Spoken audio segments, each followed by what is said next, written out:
ready to hear some noise tonight. You're just seconds away from Let's Go Blues Radio.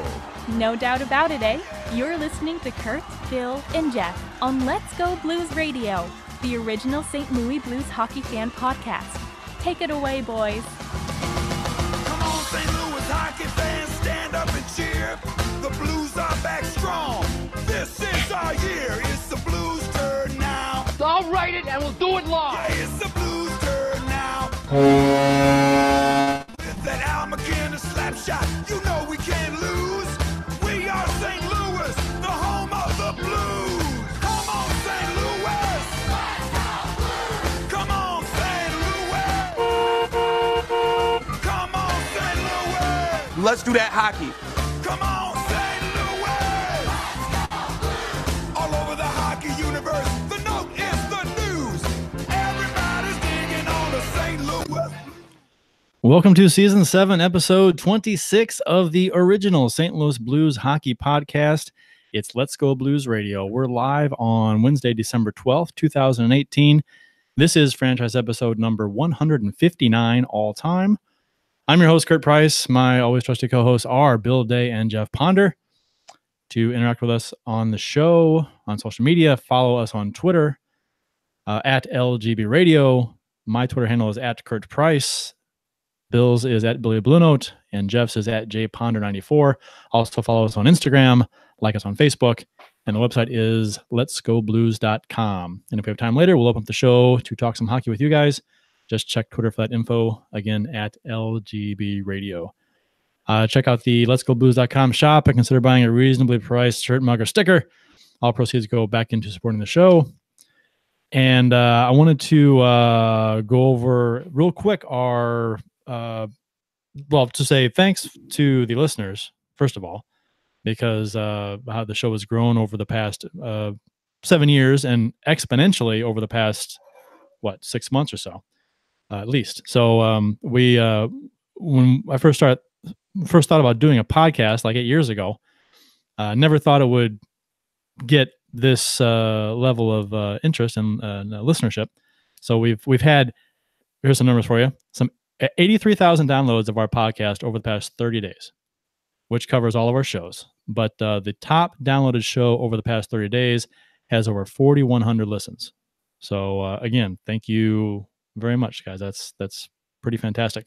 Kind of mind blowing, actually, considering Episode is that? that is that's the I think that's the Horse Loose in a Hospital because it's been out for like 3 or 4 weeks. So after 30 days, it's had the most chances to be listened to. But it's interesting because according to the industry experts, a podcast episode that has been live approximately 30 days averages 141 downloads.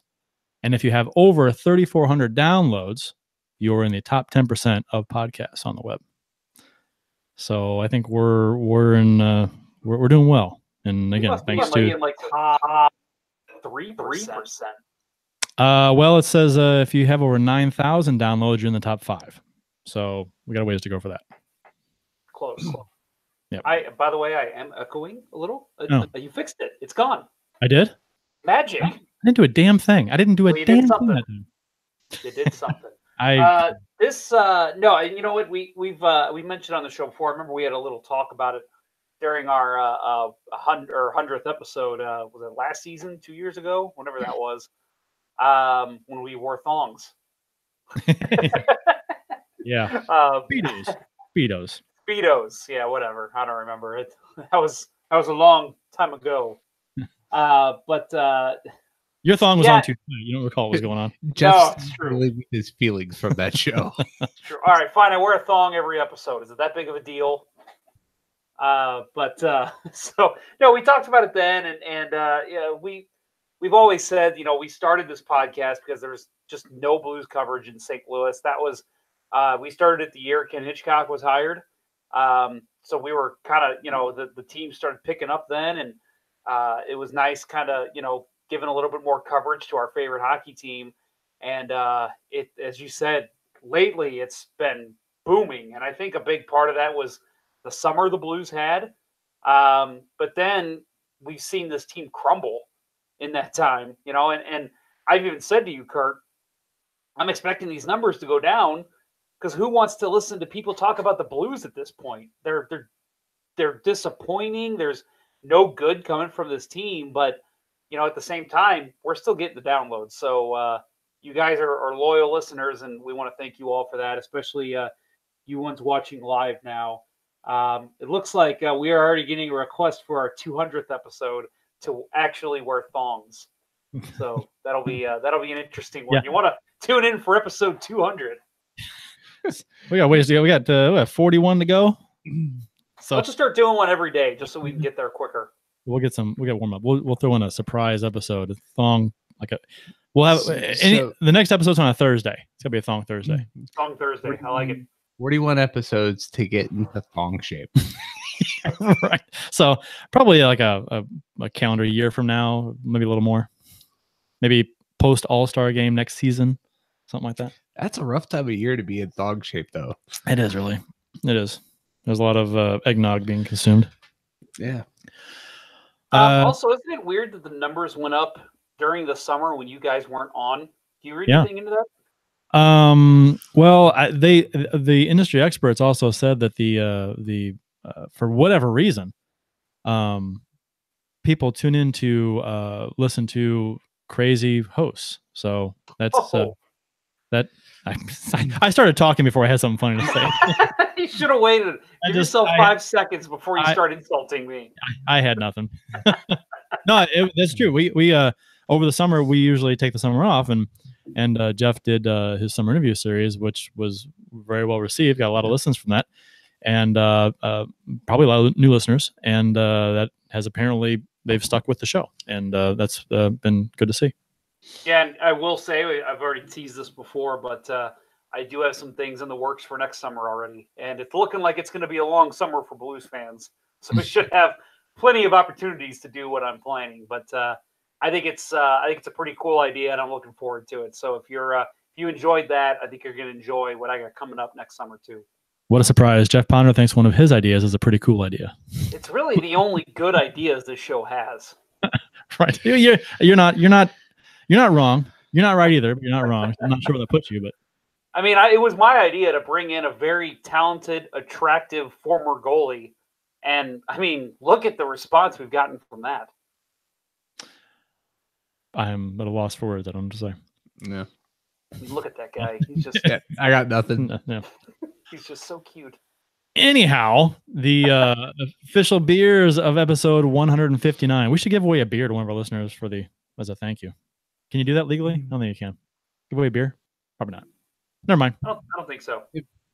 I think we'd have to be sponsored by somebody, and beery? they would have to give. And they have to go to the Right. to the beery or the to bar and claim said beer with an ID. Yeah. You know what I wanted to do? And I'm 1,000% serious here. I found the Wayne Gretzky whiskey. I was going to send it to you guys as a present. And then I found out you can't mail alcohol. Well, you can. You just got to wrap it up. You can't. I mean, Right. And claim that it's not alcohol. right. Say it's But you can't. Technically, you can't do it. Well, technically you can do it, but legally you can't. You're not supposed to. But Technically you can ship cocaine, but right. you're not supposed to. You can technically ship anything. You just legally not supposed to ship some things. Kurt, you rule breaker, you. Let's get our technically things and our legally things. So what I will do is next time I come do a show at the Let's Go Blues Radio studios, I will bring some whiskey and we can all enjoy the Wayne Gretzky whiskey together. Yeah, Okay. I saw that last year. Almost bought some coming through customs or coming through the duty free in Toronto, but I opted for Cuban cigars instead. Ray Standeffer says in the YouTube chat, "Damn it, I missed the show, fellas. We'll be watching." Wait, is this the beginning? I think Ray's drunk. Ray, you should know by now. We don't get started nearly No, close to 9. No, we're like 9. We're 9:15 at the earliest people. Oh yeah, It yeah, was like 9:25 today, which is actually about right for us. right. You should know better, like you said. Anyhow, beers of episode 159. Bill has a big one over there. Oh, yes, he does. Now what's your beer again?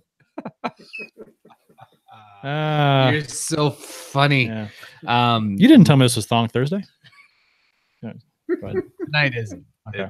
It's Wednesday. It's So a long Wednesday. It's a long... Oh, off the rails. Off the rails before we get through the beers. Tonight I am drinking Lagunitas Willetized Coffee Stout. Easy for you to say. Yes, it's aged in rye whiskey barrels. I just poured it all over my goddamn iPad. For a second, I was like, man, that's my laptop, and I'm like, oh no, it's not. No, that's yours. It's just my iPad. So, Anyway, it's really good. If you can't tell, I've already had most of the first half of it. And yeah, it's a coffee stout aged in rye oak barrels from the distiller JD Willett in Kentucky. Lagunitas, very, very solid brewery. Highly recommend them. They have a tasting room in Chicago. As I clean up, there's no use crying over spilled beer, Bill. I'm not crying. I'm laughing. But very good. It's surprisingly warm, even though it's been in the fridge all day. Just very much enjoying this. I'm happy for you. It looks like you're enjoying it. Do I need to clean up your desk? I can wipe it up later. I'd be more worried about your iPad. I have one of those. The screen shields on it. Okay, It's good. All It's right. good. Jeff, what's your beverage? Oh, hey guys. I went with an old favorite of this show. I believe Kurt, maybe even Bill has had this before. It's the Kirkwood Station Blackberry Wheat. Yes. Yeah, good stuff. For those that follow me on Twitter and I think it was just on Twitter. I went there on Saturday and had to pick some of this up before I walked out the door. They sell it in the 4-packs there at the Kirkwood Station. So thank you to them. We do have some followers of the show there. So thank you, Kirkwood Station patrons. And thank you for the free beverage that I received when I told them who I was as well. So very cool. Thank you guys. Do you know who I am? Do you know who I am? I'd like a free. I'd like 2 for Elsinore. I tell it like I walked in and everybody was real nice to me and I acted nice, but it was really I just walked in and said, "Give me my goddamn free beer. I pitch your goddamn beer all the time." That's really what happened.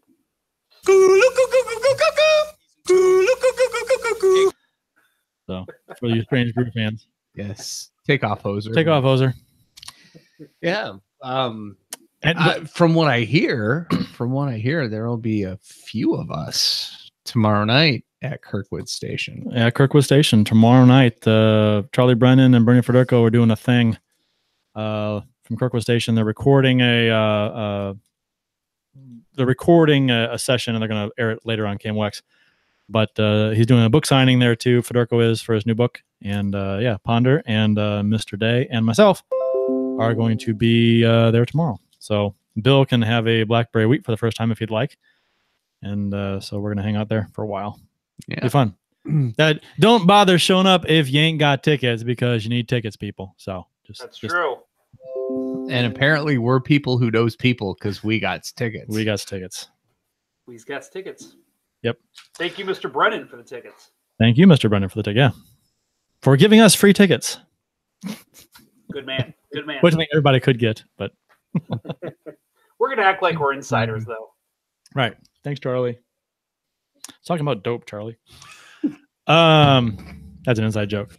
Bill got it. I got it right away. My beverage is the Berry White Ale from Four Hands in St. Louis, in collaboration with Schnucks Markets. And so it's very berry-y, hence the name. It's not really my thing.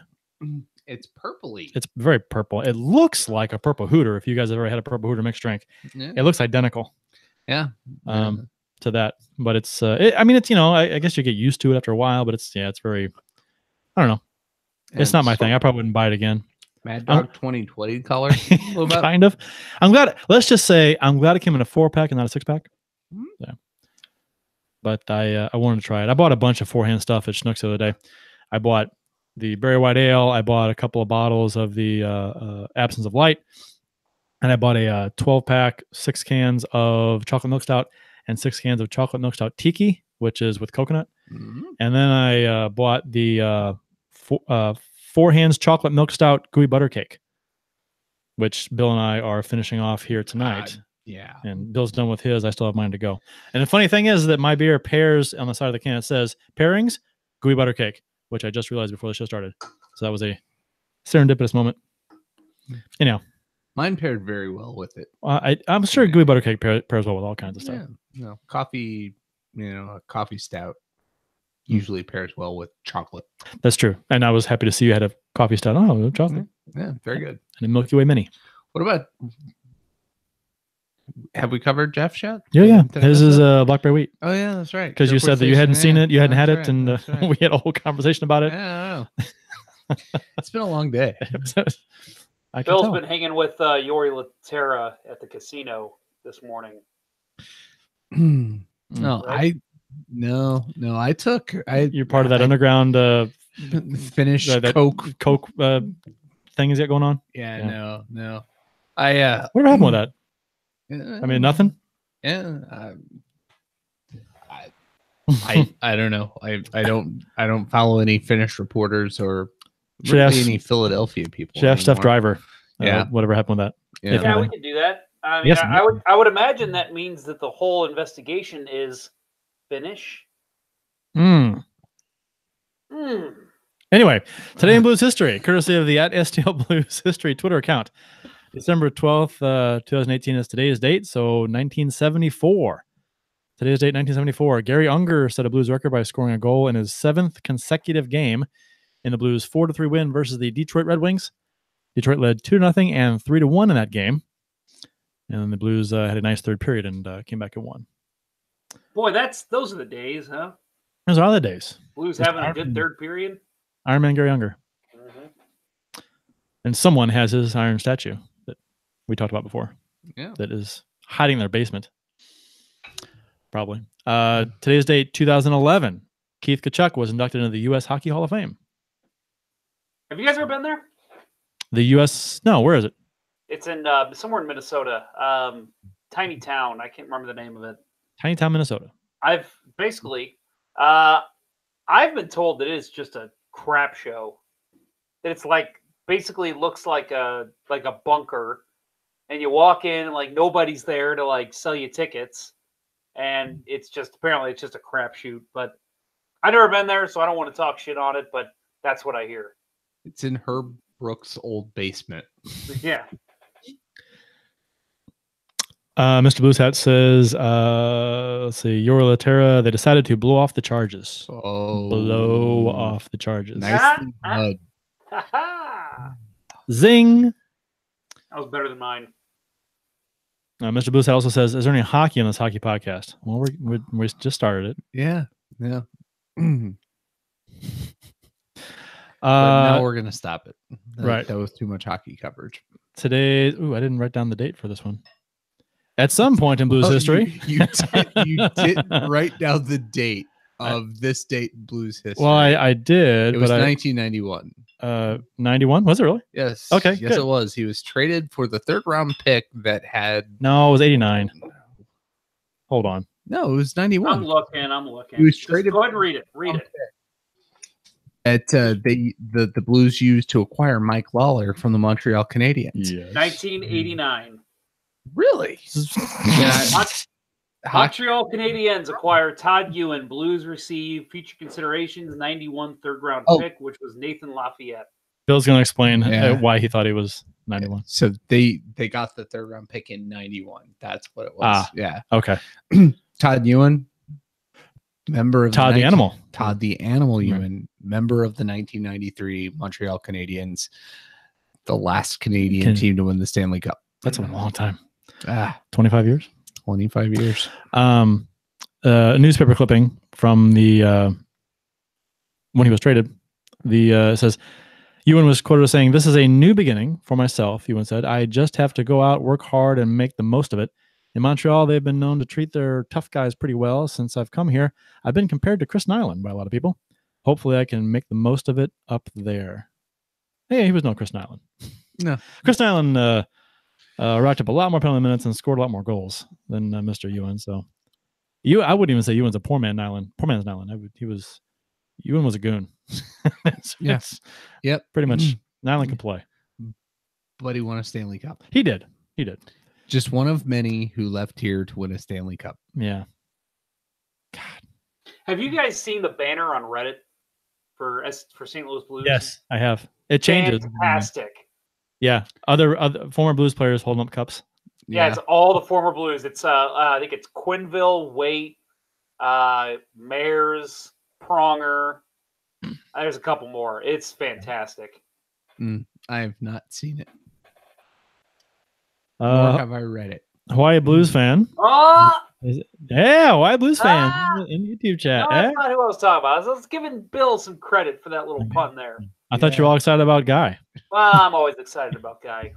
Jeff's all about Guy. Hey guys, I finally reached podcast or status. I got muted in the lounge. We're having a minority opinion. Congratulations. You expressed an opinion in a wasteland. Yeah, it's the lounge. I think we commented on that. I think it's the Blues Lounge. Don't be upset or happy or sad about anything that goes on in there. It just kind of is what it is. Let's see, topics today. What are we gonna talk about? Let's see, Sunday. Well, we're gonna say something. I was gonna say, let's not talk a whole lot about Sunday. No, I don't want to. I didn't bother watching the fucking game. Here's what I'll say about Sunday. We hadn't lost to the Canucks in St. Louis in like forever. It was something like 8 games straight. We hadn't lost to the Canucks in St. Louis. So as soon as they said that, I'm like, well, that's going to end today. Yeah. You know it's going to happen. It's because they say it's going to stop. Well, it's a Sunday afternoon game. We never play well Sunday. No, afternoon, and not really ever. I mean, playoffs too. I just don't like it. Yeah. Coming to this game, the Canucks were only 3 points ahead of the Blues with 4 more games played, and they stomped us in our own building. Yeah. So they've been on a landslide lately. Yeah. They were top of their division just a couple weeks ago, and they've had like a couple 0-3, 1-4 weeks, and it was just they were coming in as a desperate team like the Blues are, and you thought, okay, it might actually be a pretty good game. Nope. Especially coming off that Winnipeg game. I mean, the Blues that was by far the Blues' most complete game of the season. But we saw it coming because they have this pattern of beating a team that they have no rights beating, and playing very well against them, and then they play and they follow it up with a shitstorm of shit for 2 or 3 games. Right. Also, Friday nights. They win on Friday nights. They're going to beat Colorado Friday. It's just going to happen. But they're coming off a win. Right. Where they played, fine. In this game, a crazy bounce off the glass. I thought the Blues had a fairly decent start to this game. They played fine early, and then comes the shot over the goal. You see the replay, Bill, of this? This was kind of funny. Yeah. Okay. It reminded me of Patrick Lalime. Yeah. Yes. Happened to Riendo too. So shot over the goal off the glass. Allen doesn't know where it is, which is understandable. That's no goalie's going to pick that up, and believe me, I'm looking at the replays. I'm trying to find a reason this goes in. Like, okay, would Allen screw up or not? No, he was fine. He was fine, and it was a fluky, shitty goal. Not Allen's fault, but and after that it was kind of downhill. So that kind of like I feel like that goal kind of led its way to the Blues just not playing well after that goal went in.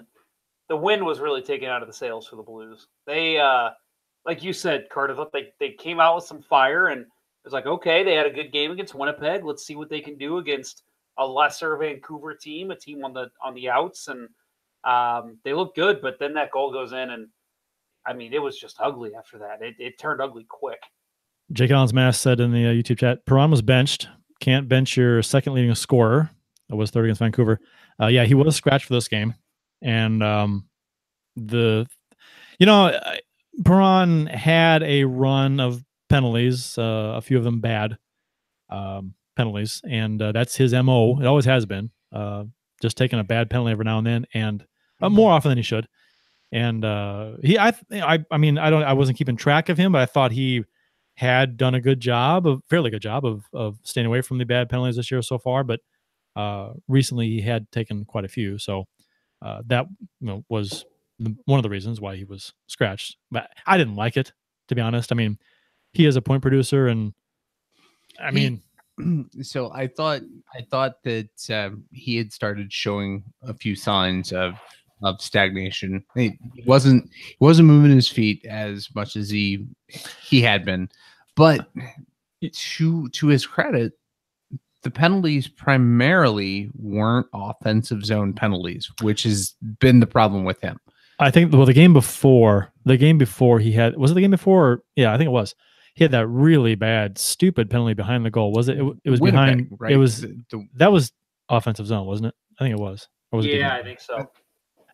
Was it? Was it not? Regardless, it doesn't even matter what zone it was in. It was a really stupid penalty, and which stood out to me because I hadn't seen a lot of that from him this season, and then he was benched or scratched after that. But I don't like it. To me, but the thing is, if Braden Shen takes a bad penalty, are you going to bench him? No. I don't get the singling out of David Perron. I don't get I don't understand. I mean, maybe there are, okay, here's the process that I think that things should go. If a player is doing things on the ice that the coach is not happy with, a talking to is warranted. Okay. Sit him down, talk to him, have a meeting with him. Go over, hey, this can't happen. You gotta stop doing this, do this instead. We've noticed a trend with you. We gotta fix that, blah, blah, blah. I mean, or if that doesn't happen, if you can't fix that, you're not gonna be playing. We'll scratch you. I assume that happened. Nobody knows except for Perron and the coaching staff. But I assume that happened. If that didn't happen though, and you're just scratching guys to try and get them to fix whatever it is they're doing that you don't like, that's to me a little weird. Yeah, not veteran guys. No, not veteran guys, and even young guys. Right. Especially young guys, to be honest, because that's a learning experience. You can teach them a thing. Right. And I hated Andy Murray for all the bullshit scratching that he did of Perron early in his career. Yeah. I don't get it. I wished I was a media member sometimes. I would love to ask these questions. I was like, when ask about the Perron scratch, had you had conversations with Perron before about things you were not happy with and that led to the scratching? Did you ask him to correct his behavior? Right. Was it addressed in private before, or was the scratch the first attempt to get them to fix his behavior? Well, the thing that's driving me crazy about this too, and we talked about this with Mike Yeo and the Robert Thomas and Jay Bouwmeester scratchings, and the next game they're playing first, second, third line minutes. I mean, why not throw him on the fourth line for the third period? Maybe that happened and I didn't notice it, but it was like David Perron was top six. Then all of a sudden he scratched for a game. Then he comes back the next game and he's back on the second line. I mean, what's the point there? I mean, should it be a gradual process, not just a complete all-out benching? Shouldn't it be, hey, we're going to diminish your minutes. You're making some stupid plays. I'm not happy with the way you've been playing. I'm going to send you to the fourth line for the next two periods. If you don't up your game, I'm going to sit you next game. I mean, I don't understand everything's fine. You're scratched. And we're going to put you right back where you were. It doesn't make sense to me. Allen was pulled. The Canucks were up 5-0 before the Blues got on the board, and Allen was pulled after allowing 3 goals on 6 shots. Honestly, nothing went well in this game. But as far as Allen goes, it didn't look good at all in the second goal. Could have probably had the third one. That was stoppable. So the pulling was warranted for a couple reasons, because I didn't think he looked particularly good. And then to try and give the team a jolt, but that didn't work. So Pedersen had a goal and 4 assists for a 5-point night. Second 5-point night against the Blues in a matter of 10 days or something. Yeah, Something like that. it wasn't 5 goals. Well, no, it wasn't 5 goals, it was 5 points. So 5 Right. goals resulted in but Yeah, whatever. Kyrou got his first NHL goal in this game. and then scratched and sent down. And then sent down. So He didn't have a good game though. No, he since the last couple times he's been up, the last few games that he's played at the NHL level, every time a puck goes to him, it jumps off his stick. It just he's I don't know. It seems like he's gripping his stick too tight, but he cannot control the puck. I was surprised to hear that he scored again. I did not watch the game. It was kind of I think it was a block shot. Rebound came to him, and he kind of had it was kind of a broken play, a little loose puck situation in the slot, and he just fired it by Luongo. So Not long ago. I'm sorry, Luongo. Who was it? Markstrom. Yes. So the Traded. Blues were booed off the ice at home, rightfully so. All 3 periods, from what I understand. Oh, is that right? Yeah. Oh, I yeah. actually stopped watching the game halfway through the third. I went. It was a commercial break. And I went to something else, and I never Didn't came come back. Yeah. Never came back. I was busy doing some work at my other property, and thought, I put the game on and checked it out. It was between the second and third, and 5-0 already. Yeah. No, thank you. So Edmondson was hit in the hand by the stick of Vancouver's Brock Boeser. He left the game. Didn't practice Monday and didn't take part in Tuesday's optional pregame skate. So Berube said Edmondson is day-to-day. So that makes 2 Blues defensemen currently out with hand injuries, Edmondson and Pietrangelo. And Pietrangelo won't be reevaluated until after Christmas. So he might be out longer than that, even maybe into January. Well, he's on LTIR, so they do not expect him back. No, and I don't even know how. I mean, reevaluated at Christmas, that could be January or whatever before he gets back. Yeah, Right. I've been even hearing like national, not national, but St. Louis media guys talking like, well, you're going to get Pietrangelo back at Christmas. No, you're not. No. I mean, at the very best, they're going to reevaluate him and say, all right, you can start skating in a couple days. Or actually, he's probably already skating. I'm sure he's but skating. you can get back into practices in a couple days. But you're not even going to see him until, at the best, 2 weeks after the reevaluation? Maybe Well, there was a situation. They don't just jump him right back in. There was a situation where somebody came back was reevaluated, and he came back pretty quick. I forget who that was. That was that was this season, maybe around training camp time or something. Who was that? Was it Sanford? Maybe. Yeah, I was surprised because usually, like you said, you have that you're reevaluated, and then you get a timetable of like maybe a week or 2 or 3 or whatever after that. You're reevaluated, and usually that means you need time for some swelling to go down, maybe or something to we'll check on the healing and we'll see what happens. But apparently that he was pretty close, and so he began practicing again like that same week or something, which was so you never know. But I think best case scenario, he gets reevaluated Christmas time, and then maybe first week of January. But I would say don't even expect that. I'd agree with that. That's a safe bet for best case scenario. After the game, Chad Johnson, who came in relief for Allen after the third goal and allowed 3 of his own, was waived after Sunday's loss to the Canucks. What about Bennington? Hashtag what about Bennington? What? Why not Bennington? Come on, Kurt. That's like the 5th time you've done that. You're fired. I like what about Bennington better. Right.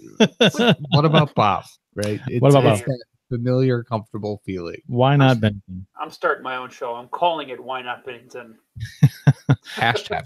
You get banned. The Why Not Benningtons? Yeah. I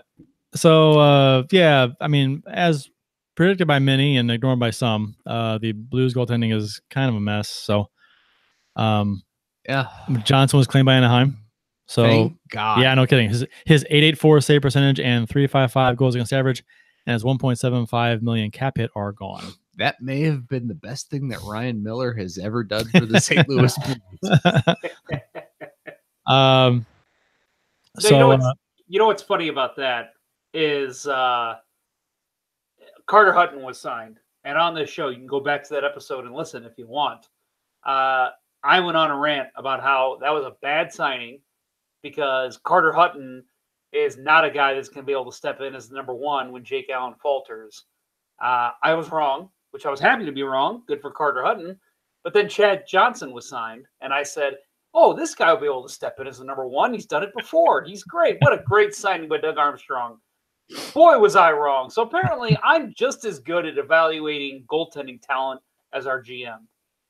You know, it's funny because I when I looked at Johnson's numbers to write this up for the show, and I was like, well, I was comparing that to Allen's numbers because Allen's numbers were just like Johnson's not too long ago, before he went on his nicer streak recently.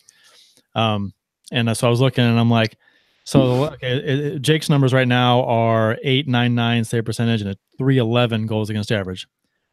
And so I was looking up at his career stats. So the last 4 seasons, real quick, I'm not going to get a debate about this. I just wanted to mention it just for fun. His save percentage the past 4 seasons, so 4 years ago, working back towards present, .920, .915, .906, .899. Goals against average, .235, .242, .275, .311. That is trending in the wrong direction for 4 years straight. Yes. So anyway, I don't know. I don't know what people are seeing, what certain people are seeing, but and again, to give Allen credit, recently he has been a lot better recently. The past 8-9 games. Well, he was not very good against Vancouver at all. 3 goals on 6 shots. 3 goals on 6 shots, and 2 of them were not good goals against. Right. Third one was he could have had it. Wasn't a terrible goal, but he could have had it.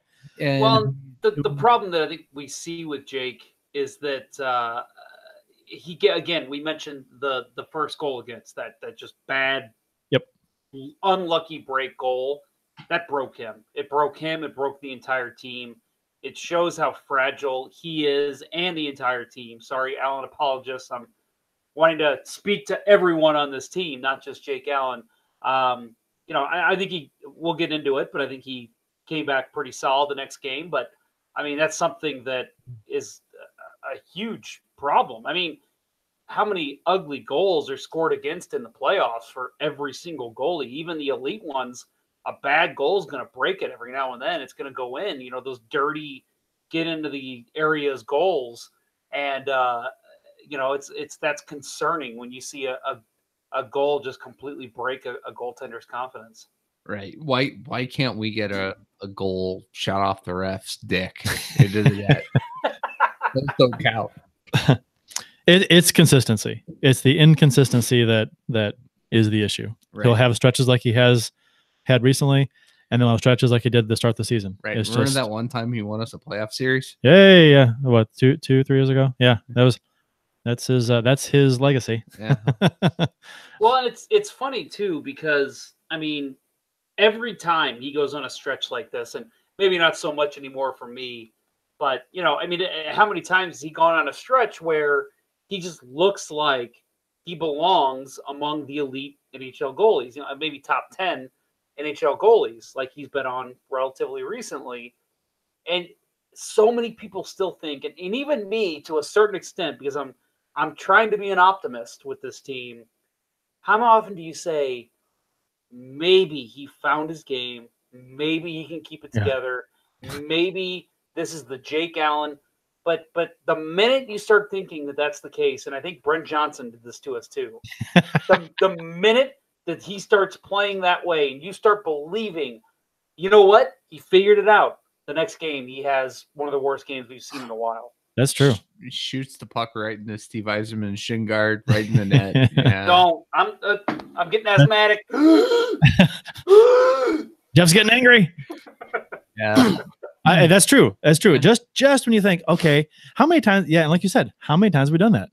Over and over and over and over again. Oh, maybe he's figured it out. He's been good for a handful of games now, and then it goes the other way again. Yeah. I don't know. There was a point last week when the Flyers were coming off a 7-1 loss, that I felt like, is it really that crazy to think that, if there are two goalies in the league that need a change of scenery, it's Brian Elliott and Jake Allen, and could that just happen? Could we see what could that happen? But then I remembered that the Flyers fired Ron Hextall. Right. So yeah, we're not likely. getting any more Yori Laterra for Braden Shed deals. Might I say too that the Four Hands chocolate milk stout gooey butter cake is really fucking good. Oh, yeah. It is good. Notice I don't have any of mine left. It is really. I mean, I had it before, but I'm eating it now with the perfect pairing for my beer, and it is Mr. Blues Hat. Forget that Bud Light orange thing I suggested a while back. The Four Hands chocolate milk stout gooey butter cake. That's where it's at. It's really good. Where did you find that at? Schnucks, available at Schnucks Markets. They work together with Four Hands, and they have it there. Now, I don't know if it's still there because I bought one a couple weeks ago, and then I went back just a few days ago, and they had one left in the "Oops, we made too much" section, the clearance area for baked goods, and they had one left there. So that was in the Schnucks in Edwardsville. So maybe your Schnucks may have made more or have more. I don't know, but I'm about to go look. I might even go after our show's over. Mr. Blues Hat says at least it sounds more manly. I wouldn't say gooey butter cake sounds manly, but I'm gonna say it doesn't sound manly at all. It's neutral. Maybe I don't. Maybe a little more. It says the guy who was drinking banana rum a couple weeks ago. Yeah. Banana rum. I don't care what you say. That's a hell of a drink when you mix it with Dr. Pepper. Oh, I've had the banana bread beer. That's pretty good. Oh, that is good stuff. I like that too. It's who makes that? Oh shoot. It's a guy's last name, the brewery, I think. Anyhow. Mr. Blue Hat says, I mean gooey butter cake is way manlier than oranges.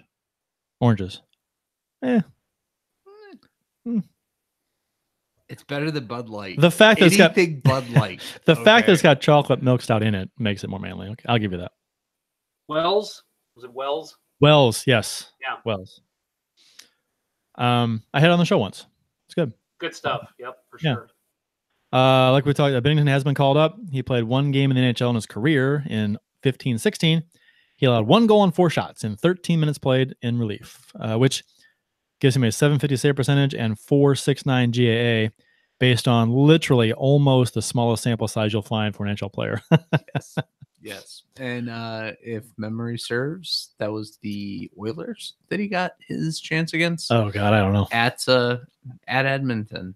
And it was a bad game all around. Was that not a breakaway goal, if I remember correctly?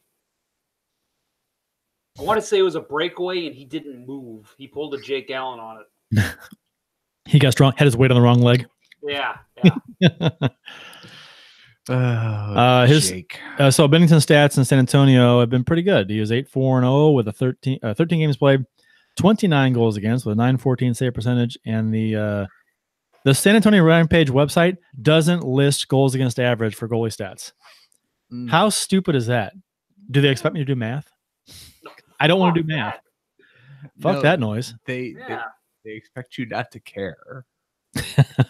So I wanted to say too that with Jordan Binnington, it's weird because I don't know. He's kind of the guy that everyone's casted off and said, okay, this guy's a career AHLer, but all he does in the NHL is he constantly has been putting up good numbers. It's I think at this point, if we would have said, okay, the Blues are losing a goalie to injury or they waive one or whatever, the one called up is obviously going to be Ville Husso. But Husso is not, granted that the Rampage have not been a good team either, but Binnington's been the one that's really kind of taken hold of that starting job in San Antonio. And doesn't that suck? The goaltending here is like a big, huge question mark, and the goaltending there is like the opposite of what you expected it to be. It's just kind of a mess organization wide. Yeah. And but it's weird because it makes you kind of say like, well, shit, maybe we have not been giving Binnington the credit that he deserves. Maybe. We saw him up here, like you said, the smallest sample size you could ever see in the NHL goalie, and he didn't look good. But that was one game. It was his first game, and it wasn't even a start. It was a relief appearance. So I mean, what Bill, you're sitting in the stands, and Blues say, Bill Day, please come down and put your goalie pads on. We need you to play.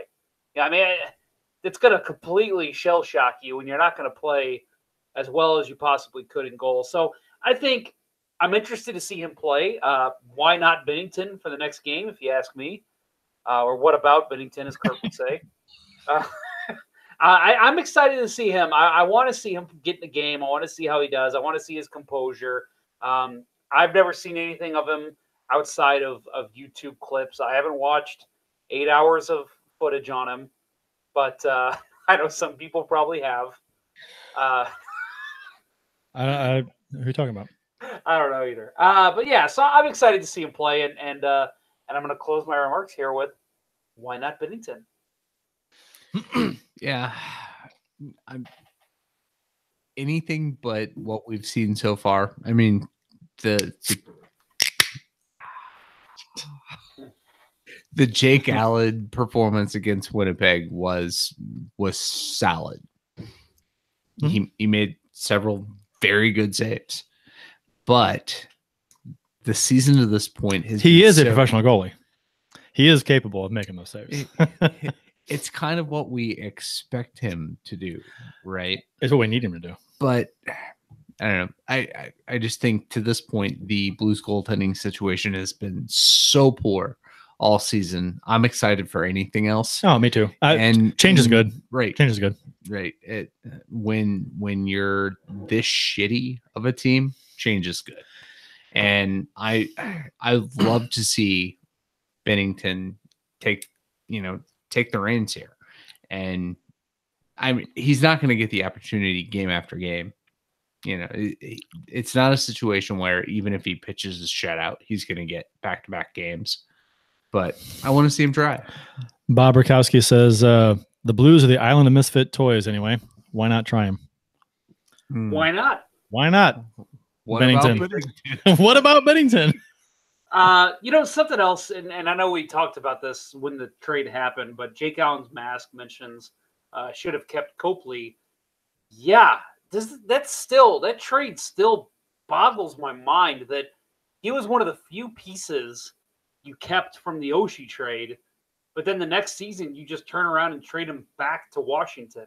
Right, and he's had early on in the season he had some decent play going on. I haven't followed him, but he looked better. I mean, he's the backup now. Right. Marcus McDonald said it was Carolina, by the way, I guess, for Bennington's start. Was it? I want to say that was at home too. I'm not. I don't recall. So I guess we could look it up. Yeah, I don't think it's worth it. And Jake Allen's mask says, "Can time be spent talking about Sanford's face and trade rumors?" Yeah, we're gonna get into that pretty quick here, actually. So anyway, yeah, and like you said, Jeff, the Rampage is not very good. They are last in the AHL Central at 10-15-1. And so if Bennington's numbers were 8-4-0, yeah, the rest lies on Husso. More or less. Well, yeah, I guess if those are the only two that have started the season, Fitzpatrick is now, I guess, the backup to Husso. And right, that was. I'm hearing he's like quietly been pretty solid, and they're kind of getting excited about him too. So we'll see. Famous last words. Yeah, I mean that was. I was surprised to see that pitched as a positive, and Chad Johnson's gone. Yeah, we needed a clear room for a guy to get out of the ECHL. So Chad Johnson, pack your fucking bags. Well, I guess Bennington's salary is, I guess, the minimum. I didn't look at it, but so let's say, oh yeah, I did. It is the minimum. It's like we're saving $1.1 million, right, in cap space. Yeah, it's like it's like 600,000 something, 650. I think he makes 650. Yeah, because Johnson's was 1.75. I heard the official save was 7.75 million. Oh well, like because money wise of- because of the prorated right, because of the season. right, because Yeah, of yeah, yeah. what's been spent. I so meant, far. but Right. cap space though. Yeah. Because cap space probably factors in, right? And Yeah. 650, I think that's what Bill's making in his current position as well. That's an hour. Yeah, right. I have finished off the other beer, and I've opened up the chocolate milk stout Tiki from Four Hands, which pairings are dark chocolate and grilled beef. Maybe not at the same time, but so it's basically their chocolate milk stout with coconut coffee, milk stout with chocolate, coffee, and coconut. Why don't you go do some barbacoa on the grill? Hmm. Grill some steaks. Ooh, Kurt's a fan. that's good. yeah, It's different. I'll try it. yeah, sure. Pretty good. It's different. I like it. Oh, it's a blast from the past. What do you mean? Oh, the Blue Note Sports Bar and Grill. Yeah, laser engraved. Blue Note Sports mug. Bar and Grill, laser engraved mug. Nothing but the best for this show. So after this game, the next practice they had, Bortuzzo and Sanford got in a fight in practice. Fight! Wait a minute. That means the team's exploding, right? Everyone hates each other. Oh yeah, Yeah. Dogs and cats living together. mass hysteria. Mm. Mass hysteria. So I wanted to ask you, what'd you think, Bill the Book? Not a fan? I don't know. I like it. I I don't think know. it's way I'm- way different. I don't know. Maybe it's the coffee. There's some confusion. I got onion out of that. Onion. I didn't get. Bill, all right, here's a problem, Bill. You need to wash the horse semen out of your mouth and then try it. That's the problem. Yeah, I can see it. You got to floss. I can. See. That's Stuff disgusting. is pretty thick. That's disgusting. Oh yeah, it is. It's thick. It's like cottage cheese.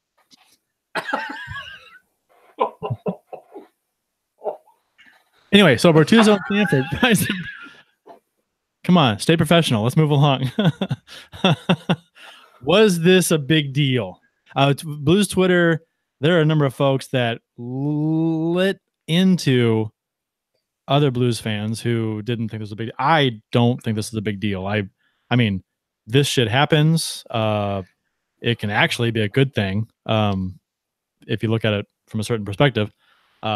And this shit happens. It does. And Right. My opinion. I mean, if you guys feel differently, please say so. But Do you like everybody you work with? no, I don't punch him in the face either, though. Well, not But everybody. Here's the deal. This was a battle drill. That's why I don't work with Bill anymore.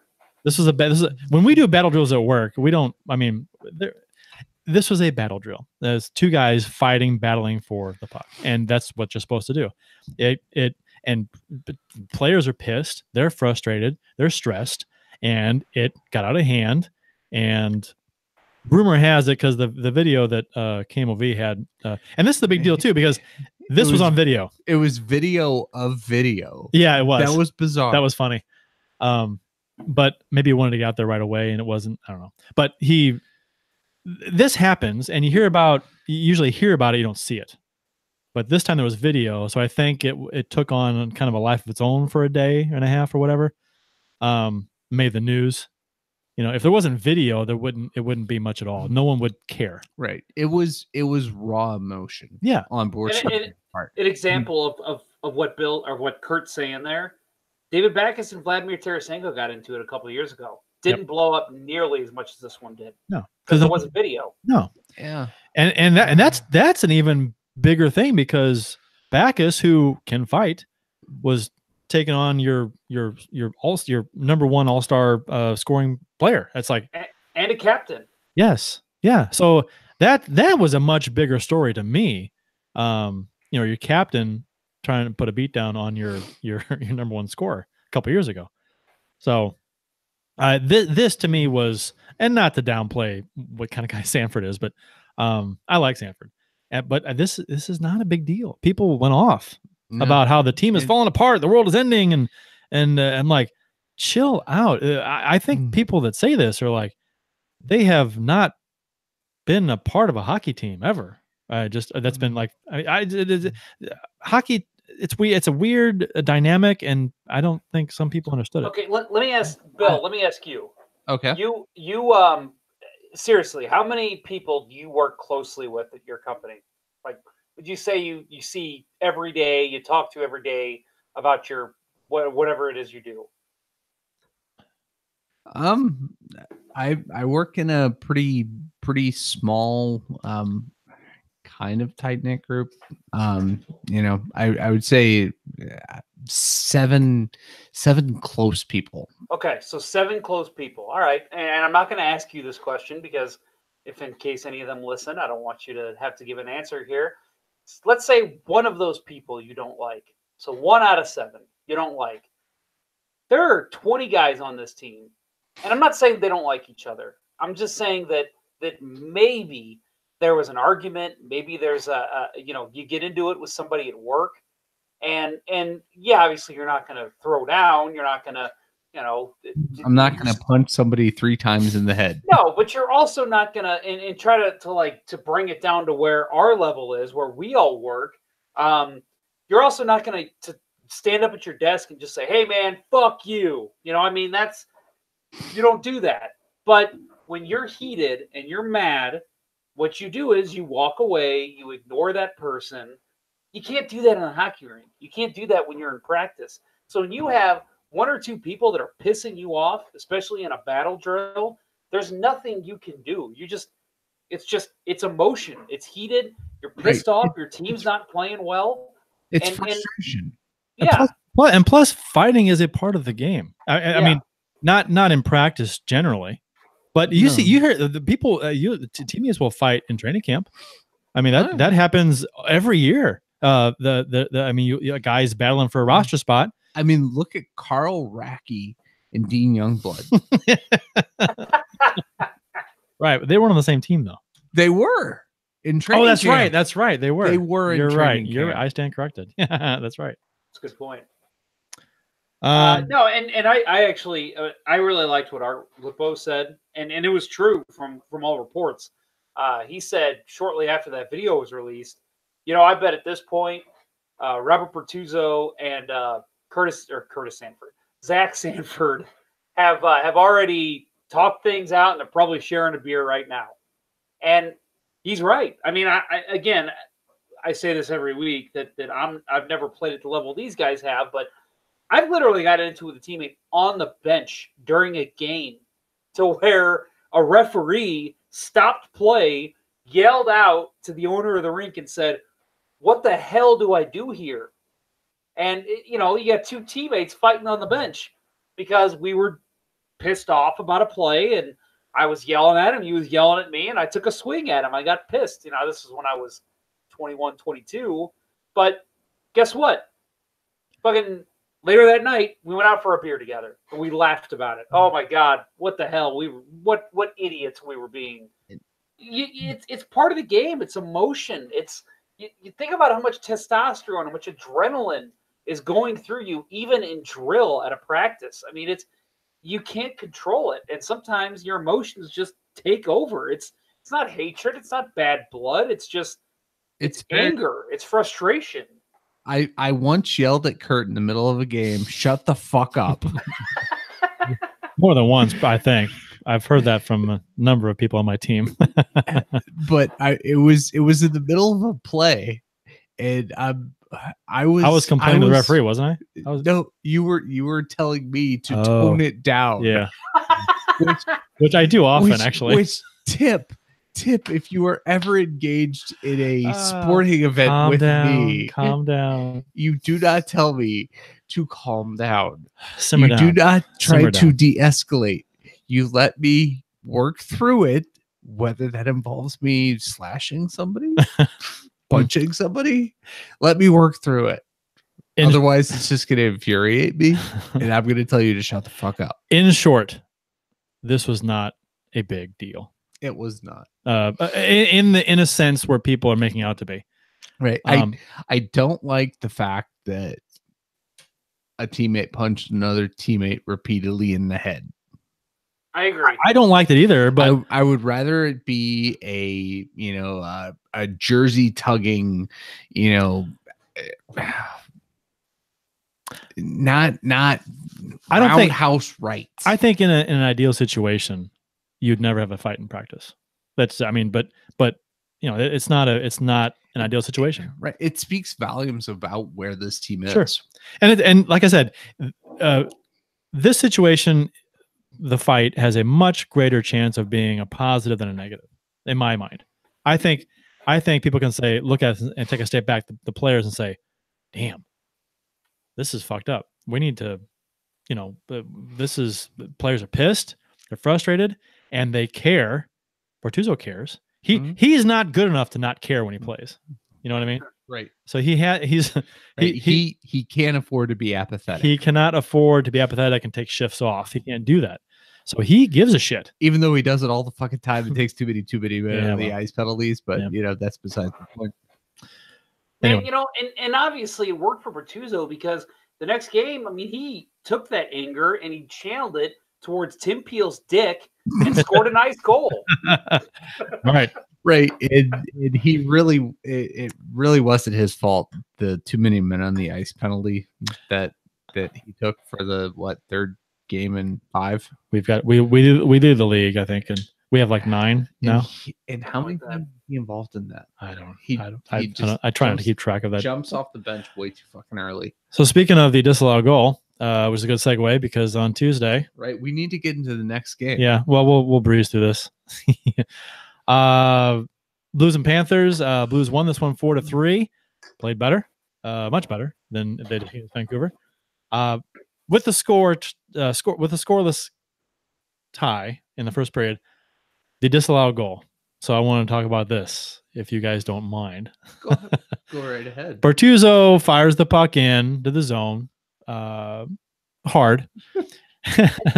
Hits referee Tim Peel in the midsection, in the corner, in the cock and balls, and in the mommy daddy button, and deflects towards the net, off Luongo's skate, and in. Super strange goal, but as Bill and I kind of hinted to on Twitter, this exact same thing happened to me in a playoff game back in 1999. Mine didn't count either. So, but we still won the championship. And we still won the game. We still won the championship of the game. Yeah, it was a championship game. It was. Rule 85.4 states, in the NHL rulebook states, if a goal is scored as a result of being deflected directly into the net, off an official, the goal shall not be allowed. Okay, so since the puck didn't go directly into the net, as it went off Luongo first, by rule, should this goal have counted? Key word here is directly. Yes. It did not go directly off Tim Peel's dick into the net. It went directly off Tim Peel's dick into Roberto Luongo's pad or skate, and then into the net. Mm-hmm. Therefore, it should have been allowed. Technical. So my thought was the exact same as Bill's, and I still feel that way. I think you're going to see the NHL rulebook changed because they've had the situation now where they have to go in and reword, because directly is not really. It should be worded as directly or indirectly, the way I see it. Well, here's the deal with that, though. If it goes off Tim Peel and to a Blues player in front who redirects it past Luongo, that's in goal.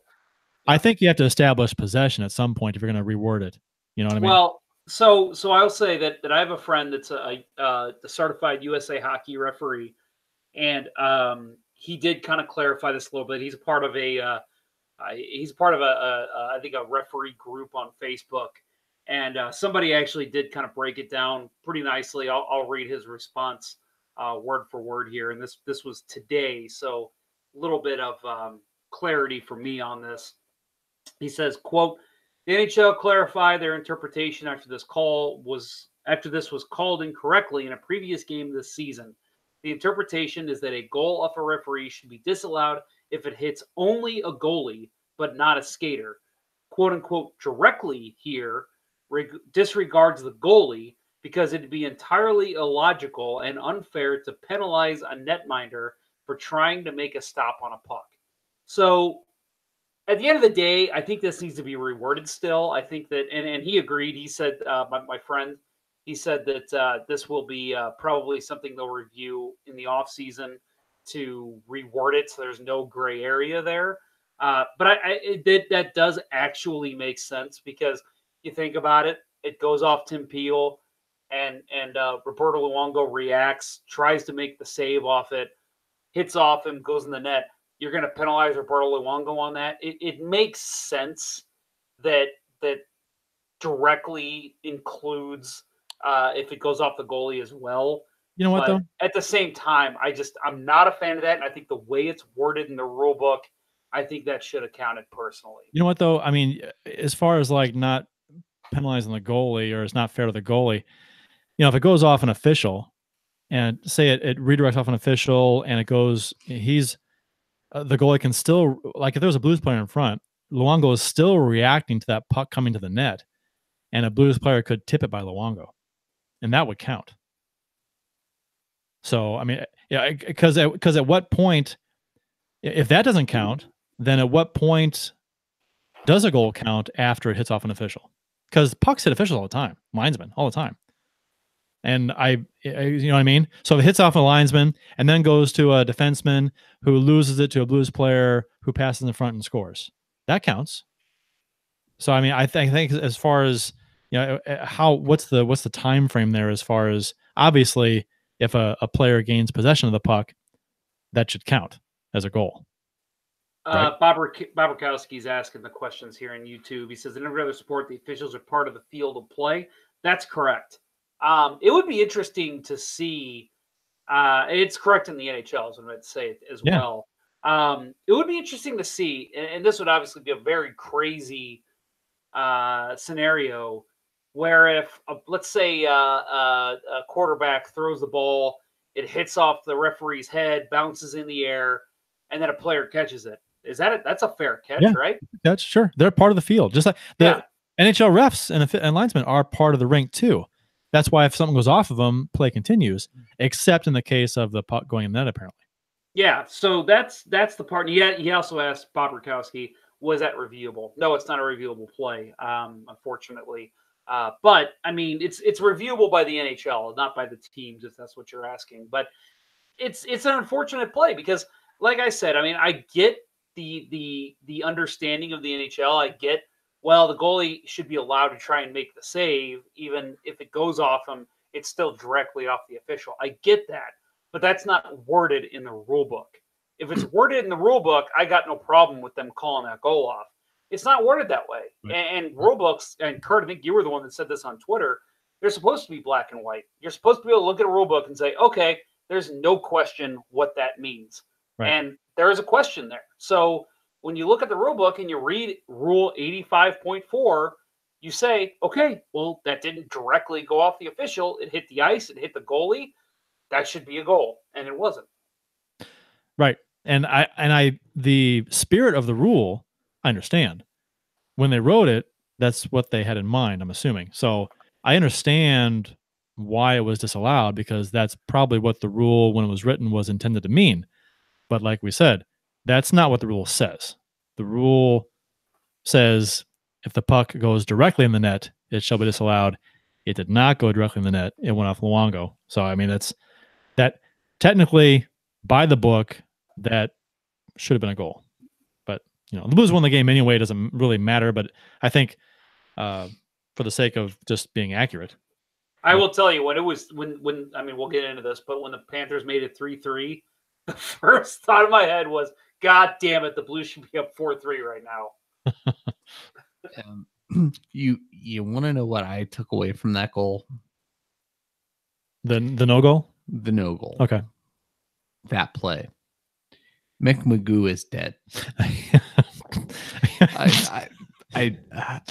I didn't I noticed on the super slow-mo of the puck hitting to Beal in the dick that all the officials are wearing a patch on their shoulder that says Mick. I didn't catch that. And so I looked it up, and former NHL referee Mick Magoo passed away November 23rd. He had a stroke mid-November, and they found blood clots that they couldn't fix, and unfortunately he passed away. I thought you were making a joke. I had no idea you guys didn't know that. No, I didn't know it, and it's terribly sad. I despised Magoo as an official the last Yes. years of his career. I thought he was the laziest guy. He, in a Blues versus Ducks game towards the end of his career, this was after the NHL had brought in the microphone where you have to announce, St. Louis 25, 2 minutes tripping. Magoo actually said, "That guy, 2 minutes roughing." It was, yeah. I was incensed, and I actually tweeted at the NHLOA and said, "This guy's got to retire," and now I feel terrible. If you go to the NHLOA website and read about it, there are a couple of tributes on there about him, and he was a beloved character. And yeah, it's sad to learn that, but NHL Officials Association, I guess. Yeah. Correct.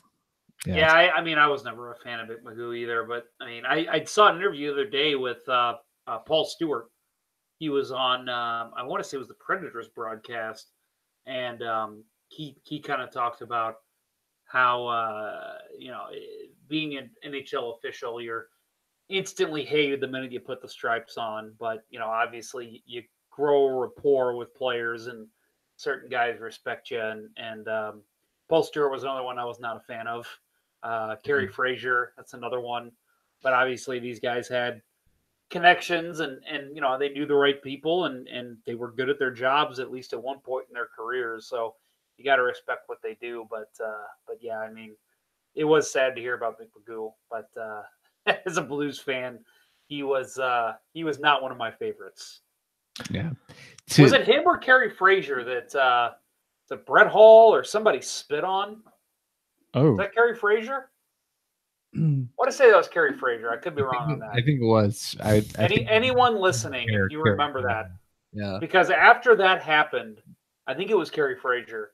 It seemed like every single call went against the Blues. Every single time. Like he had some vendetta against the Blues. Yeah. If Kerry Fraser was listening, let us know. Did Brett Hull spit on you? And I think O'Halloran's still in there, but there are two officials now that I feel the Blues never get a fair shake with: Dan O'Halloran and Chris Rooney. Right? I feel like every time they officiate a Blues game, things just go sideways. So further into this game, after the no dick goal, the dick no goal, the no goal off the dick, the no dick goal. Whatever you want to call it. We're far enough. Is it a no dick goal when Sidney Crosby scores? Yep. That's a lot of dicks. Dick. It's late enough in the show we can say that. It's after 10:30. So Panthers score first, 1-0. Huberdeau's goal. 15:29 into the game. You're wrong. I'm not wrong. I corrected you. It was Dadnoff's goal. Oh, sorry. That's right. Sorry. It was a great setup by Jonathan Huberdeau. It was. Right. Kurt's off his own little world. He doesn't listen to us. He's up here, Bill, and we're like way down here. I didn't see that correction. But yeah, it was a great pass from Huberdeau. Yeah. Yes, it was. I have it later on in the notes here. But nice counter by Flora after the bad turnover by the Blues. It was Parayko up to Steen. So, people were actually Florida's broadcast. They blamed Parayko for the turnover. Honestly, Parayko moved the puck up to Steen. It wasn't the best pass to Steen. It was kind of in the skates, but Steen couldn't corral it, and it was yeah. Where on the ice did Steen try to play that puck? Was it? He didn't. He lost it. Was it between the hash marks and the blue line? Because it was. Blues should never try to play there. Well, the thing is, shoot the fucking puck out. Here's the thing with that play, because Parayko has a few options there. He has an option to go to Steen. He has an option to just try and shoot it up, fire it out the middle, which is risky. He could score from where he is. Bouwmeester was down to the side of the net, wide open, no one on him. He could have just passed the puck back into the zone, and players could have reset, maybe a line change, whatever, and then come out of the zone. but he tried to go to Steen, maybe the worst option of the three he had, because Steen was not wide open. He had a couple guys near him, and the pass was kind of in his skates, and he was blanketed and coughed it up, and then they scored. So not a great decision by Parayko on the play.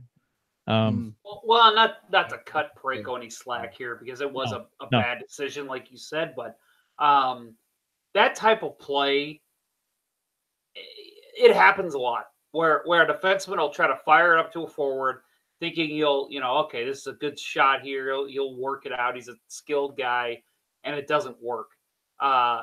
Oftentimes, the play gets broken up on the way back. The other team will just shoot it in for a line change or whatever. Like you mentioned in your notes here, Kurt, the counter by Florida on that play was just phenomenal. I mean, they did everything right to bring it back down, get Dadonov open, and get him a good shot on goal. As you said, Huberdeau, hell of a play. I mean, that guy's a hell of a player. He's leading the league in points right now. Is that correct? Is he really? I think so. It's nuts. That and to be honest, I mean, that was a fantastic pass, fantastic play by Florida after the turnover.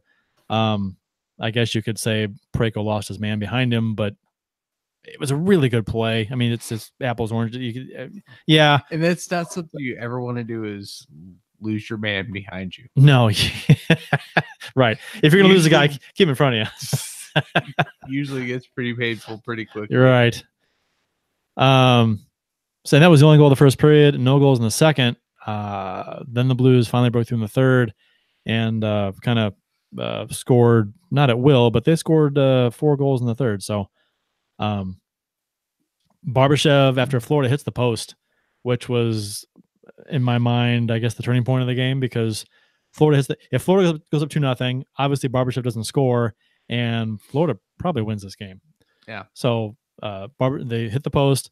Blues go the other way after Sundqvist intercepted a pass right as the power play was expiring for Florida, and went the other way. 2-on-1 didn't materialize as far as the pass across was deflected away, and then Thomas made a nice play circling behind the net, passing back. I thought it was great instinct by him not to peel off and turn back towards the neutral zone. Right. Pinched on the boards, took the puck behind the net, and what I really love about his game is he doesn't hesitate to make the pass. He didn't wait to get clearance around the net. He got around the net and had the confidence to throw a pass out in front when nobody was set.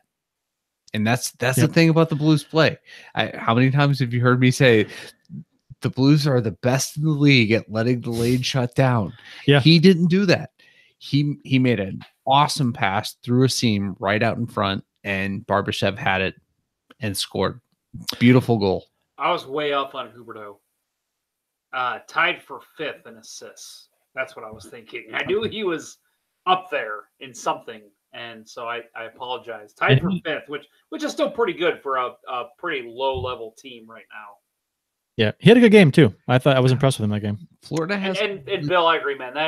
That play by Perron, just a beautiful. I'm sorry, Barbashev. Yeah, Thomas to Barbashev. Thomas is looking to me way more comfortable every game. I think he's getting more ice time. He took a step back, I thought, a couple weeks ago, but I'd say the last 5 or 6 games, he's starting to look like he belongs. Everyone, people complain about certain players being streaky. Everyone's streaky to some degree. I mean, to be honest, no one's going to be consistently racking up points. And if you are, you're a $10 million a year guy. So, I think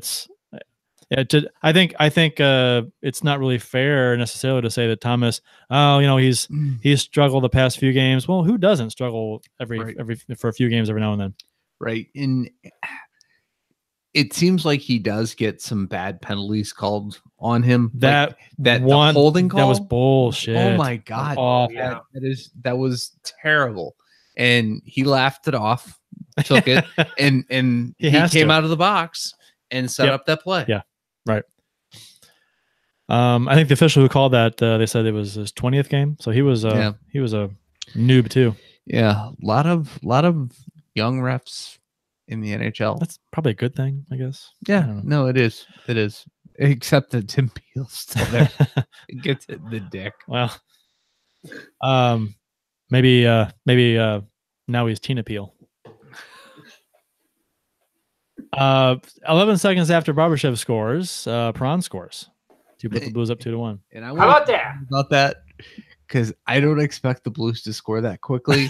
I want to hear the and- count off. I want to hear the count. Yeah. I went upstairs. I went upstairs to take care of the dogs and come back downstairs. I'm like, what the fuck? It's 2-1. What the fuck? That was beautiful. Panthers turned the puck over in their own zone after the Blues dumped the puck in. After the ensuing faceoff, after Barbashev's goal, and Matheson tried to whip the puck up the boards. Schwartz intercepts, gives a quick pass to Perron, who one times it by Luongo over his glove, and bingo, bango, bongo. A one-timer. I know, right? What a novelty. Maybe you should teach that how Tarasenko how to shoot a one-timer. Maybe he should. That was I wasn't expecting that, like you said, Bill. The minute that he took that shot and it went in, I thought, the fuck, are we watching the right team here? Oh, And that's what happens against them, not Right. for them. Schwartz showed everything we love about the guy. Speed on the wing, cut behind the net. Great setup. and we took advantage of a turnover in Right. the offensive zone. By a defenseman wearing 19. So we were the beneficiary of a turnover this time, as not the other way around. And Perron scores again less than 10 minutes later on a weird goal, Yeah. which I thought this was Another one-timer. Yeah. Wasn't going anywhere Which- near the net. But it went in. where he shot this puck from was almost the exact same spot he scored before. Right. And it was the same kind of play. Yeah, except that the shot was going Right. Oh, yeah. It was like 20 feet wide. I know. No, I think it was a pass. I'm pretty sure it was passed into, I think it was Thomas. No, it was No, Shen. Shen. It was Shen. Shen to the side of the net. Yeah. Who was open, Yeah. but it And goes off a stick or what. And Yeah, it was who was the defenseman? It was I don't know. oh shit. Wasn't Matheson, was it? No, it wasn't Matheson. He should I have was assist. hoping it was Matheson so that we could make more Jay Bobeser jokes. Don't wear 19 and be a defenseman in St. Louis. Vetrano's stick. yeah, one up Vetrano's Frank stick. Vetrano. So, yeah. And then, hey, 3-1. Things looking good, right? How Right? about breaks going the Blues' way for once? Holy I know. Breaks going the Blues' ways, Right, and we're up right. 3-1, third period. We came back and erased the 1-goal deficit in the third period. Boom, boom, boom. 3 goals. Fantastic. Great. worst lead in hockey. Yeah. And then Panthers score 34 seconds after Perron's goal. Fuck. Um, The shot by Pissick. God damn it, Jake Allen. You gotta fucking make that save. that was my comment here too. I agree. We had just scored to go 3-1 in the third period, and you give up a softie. God damn Ah. it was fucking soft. Yeah. Listen, I thought that was a good shot, but that's one he needs to save. I mean, all the time you see guys make good shots that a goalie just whips out of the air, and that was just one that he had to have. Leaped right through him. I'm gonna disagree with you, Jeff. I think the You shot. don't think that was a good shot? I think the shot was fine, but here's the thing: he shot it from just above the left faceoff dot, and he beat Jake short side on a shot that Jake saw. Now Bortuzzo did cross in front of him, but the lane was clear before the shot was let go. So I really think that's. I mean, you get beat from that angle, short side. It's not top corner. It's over. It's above his pad. That's on. Well, and I've had goalies tell me, and Bill, you could probably clarify how far out he was, even if he was screened right before the shot came through. That's enough time for the goalie to pick it up. I've had a goalie tell me, like, there's been times where I'll screen a guy, I'll move my foot so he can see the shot come through, and I'll be like, oh man, I'm sorry I didn't give you enough time there. No, man, you gave me enough time. I mean, you let me see it off the stick. That's all I need. So yeah, I think he had enough time to read it. I'm not saying that Jake's not at fault for that goal at all. I thought 100% needs to make that save. I just thought Pissick took an opportunity that he saw and put it where he knew he could put it, short side, because that's where Jake gets beat constantly. and Well, he took advantage. There's never a bad shot on goal when you're shooting on Allen, right? I mean, that's harsh. That's bad. That's harsh. I'm sorry. I shouldn't say that. I was gonna make the exact same joke. I shouldn't say that. You almost made me spit up my But beer. Thanks. He knew who Right. And knew who was in goal. it was a good shot in a sense that it was I mean, obviously It he's was- shooting. I mean, right. you should shoot that puck there. It was a good decision to shoot the puck. Right. Yeah, I agree with that. But Right. yeah, Allen was out of position deep in his net.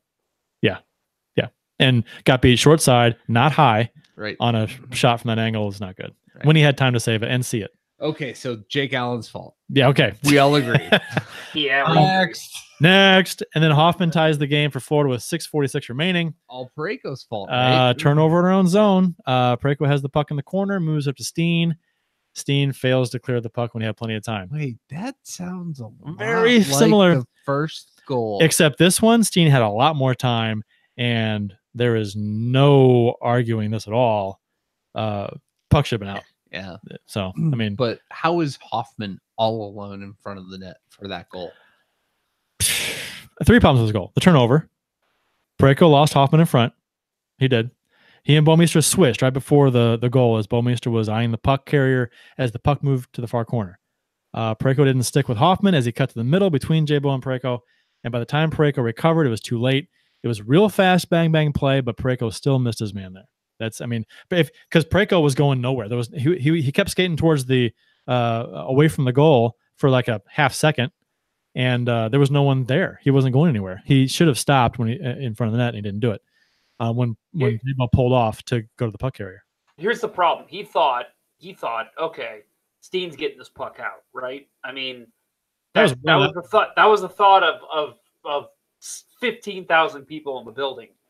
That's out of the zone.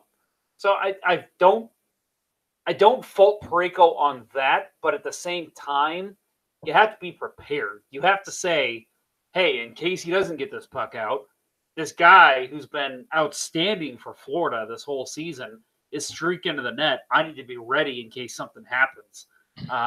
Until the puck's out of your zone, you need to play it like the puck's in your zone. You know, I mean, it's not a hard concept. I think he had plenty of time to adjust because it wasn't like the turnover and then the goal. There was a few passes. I think he had plenty of time to recover. I love Parayko, but I mean the like I said, 3 problems: the turnover by Steen, awful, and the play by Parayko in front, I didn't like it at all. Nope. And then, to be honest, I didn't like Allen's play on this either. I went back. I'm like, why is he down? He was down on one knee for 4 or 5 seconds as Florida worked the puck from corner to corner, and then he was down when Hoffman got the pass in front, and he couldn't recover, and the puck beat him high. So I thought he was down way too early and way too long. Granted, that was the lesser of the 3 evils on the play, but I thought he didn't help anything with his. I don't know. I mean, how often do we see this team? And I know that every team could say this, and every fan base could say this, that, oh, you don't get the puck out of the zone when you can, it's going to end up in the back of your net. I feel like this season with the Blues, that is 90% of the goals against. I mean, you break down every goal against. It starts with the Blues turning the puck over in their zone, not clearing the puck when they should just clear it, and trying to make the fancy play. Man, it's basics. It's basic hockey. I mean, I just yelled at a guy the other night on my ice team for taking the puck, and instead of just clearing the puck out when we were all tired, he tries to move it to his winger on the other side of the blue line, and it gets picked off. Guy skates up the middle and scores. I mean, the first thought in your head should be get it past the blue line, and that was not Steen's first thought, and that's going to kill you every time. But that's the exact play that has plagued the Blues for the last 6-7 years. Get the puck anywhere between the hash marks and the blue line. The other team pinches, causes a turnover, and scores. I would venture to say that probably 50% or more of the Blues goals given up 5-on-5 over the last 5 years are from that kind of play. It just seems It's like way too frequent in occurrence. I think for some reason this season the Blues play the far too many goals are scored against them. I find myself thinking that was just a bad defensive play by the Blues, or bad goaltending by the Blues, or bad coverage in the zone by the Blues, as opposed to a really nice play by the other team. I find myself, because if the other team makes a really nice play, I'll be like, man, that was a good play. I mean, you just tip your cap and go to the faceoff dot at center ice. But just so many times this season, it's like, oh God, that was just a terrible play by us to give them that opportunity, and that's a problem. Or the goal should have been stopped, or it's just way more this season than any time since the mid 2000s that I can say that. Schenn gets the game winner with under 4 minutes to go in the game. Thank God. Good work by Perron and Schenn behind the net. They work the puck to the point to Dunn, who lets a shot go, and Schenn is in front to tap the puck into the empty net off a rebound, but not before kissing off the post. Holy shit. Shades of Troy Brower versus Chicago almost. Right. Lots of that on Twitter. Holy cow. Yeah. Tom Timmerman said it. You said it. Saw a few other people say it. Yeah. Yeah. I was like, he kind of chipped it or pushed it towards the goal, and it's fluttering side, and it hits the post and spins like I don't know what you call it, like a thing, like a top, as it just goes in. So oh God. Yeah. And I think the Blues, the last 3 goals the Blues scored all came off of quick shots at the net. You didn't see people cradle the puck and wait for their opportunity. They got it, they released it. That needs to happen so much more often with this team. I'm gonna say that needs to happen so much more often with your goal scorers. Mm-hmm. They're your key guys, like Perron did this game. Right, like shot, bang, bang. It's on the tape. It's off. A matter of a blink of an eye. Right. As opposed to players like Tarasenko, who fantastic talent, frustrating to watch a lot of times. Tarasenko and Pietrangelo are so bad at overhandling the puck. Yeah. Let the shot go. If you're going to shoot, get it off. I mean, I understand the whole thought process of and the attempts to create a shooting lane by faking a shot or whatnot. That's different. But not getting the shot off quick enough when you have the opportunity. It's been my knock on players like Tarasenko for a few years now. It's something I noticed. He just does not get it off as quick as he should, and he doesn't have a one-timer. So that's a problem, because he'd have 20 more goals in his career if he'd develop a one-timer. Right. So I thought Florida played a pretty good game in this game. I was actually entertained by their play, and the Blues played fairly well. I thought they had some excellent sequences where they moved the puck beautifully, like on not Huberdeau's goal, the goal he assisted on, the first one. Dadonov. Yes, Dadonov. Right. No, Huberdeau is he's a phenomenal talent. He's the person I submitted to St. Louis Game Time for the lookalike. Yeah. Him in pink because of the hair. He had like a kind of a mohawky thing going on. Yeah. So. I like that. I submitted Sasha Baron Cohen. Yeah. But I know they've done that before. I'm pretty sure I was at a Vancouver game. Someone else submitted that too. Yeah. I saw that. That's just, it's too easy. I'm glad I didn't win. That was lazy. People on Twitter too, after the Blues won, because there's really no pleasing some folks on Blues Twitter. The Blues won. It should be, for folks who want them to win and not the Blues to lose for Hughes, they're still complaining. We blew a 2-goal lead to a shitty team like Florida, and then we barely won. I'm like, no, we are the shitty team. That's exactly. Florida is ahead of us in the standings, league wide. So they have more points than we do. Right. Check yourself. We are the shitty team. I was like, in what world are you living in? Where I was like, yeah, what do you mean a team like Florida? Or they're ahead of us. They have more points than we do. So I mean, like, what do you? I get that everyone thinks we're supposed to be better than we are, but we're not right now. So We are who they think we are who we think they are. So today, a kind of a lot of, there have been some rumors with Pietrangelo and Parayko as far as trade rumors is concerned, but today was interesting because today was the day that may go down in Blues history this season anyway, as the day Jeremy Rutherford was misquoted. He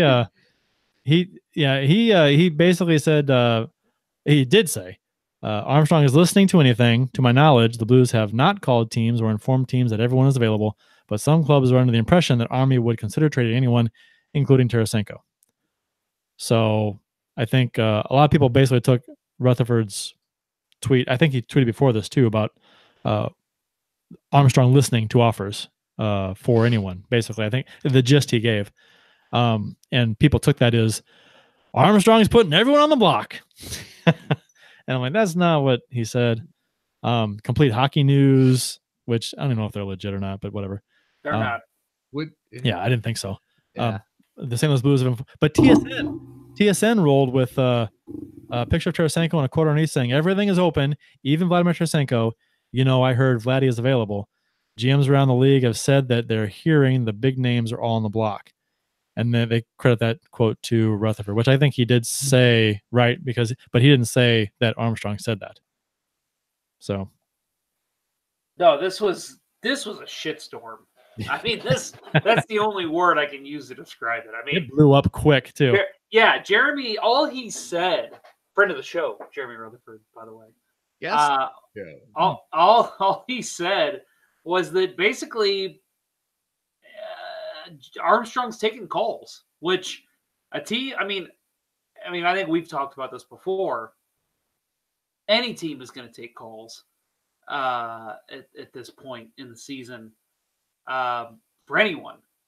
But when you're a cellar dweller like the Blues are, you're definitely going to be taking calls. He's not calling people up. All right, I want to trade Tarasenko, Schwartz, Pietrangelo, and Parayko. He's not doing that, and nor will he probably ever. And it's just so funny to see people think that's what he's doing. But it's hey, you guys want to call me with a trade offer? I'm listening. That's all it is. I mean, it's like on when I play NHL 18 or 19. I don't really propose a lot of trades. I let them come to me, and I say, yeah, you go ahead and call me with a trade. I'll let you know what I think. It's not anything that a GM not already doing. And for people to blow it up into something it's not was just absolutely ridiculous and made Rutherford, I'm sure it made him pissed. I don't blame him one bit.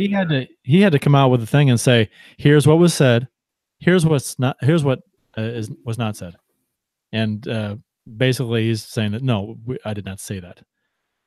What's funny about it though is that this is like you can set your clock to this, that as soon as any team, I don't care who it is, puts somebody, the rumor is that, oh my gosh, one of their star players, one of the best players in the league, is rumored to be up on the trade block.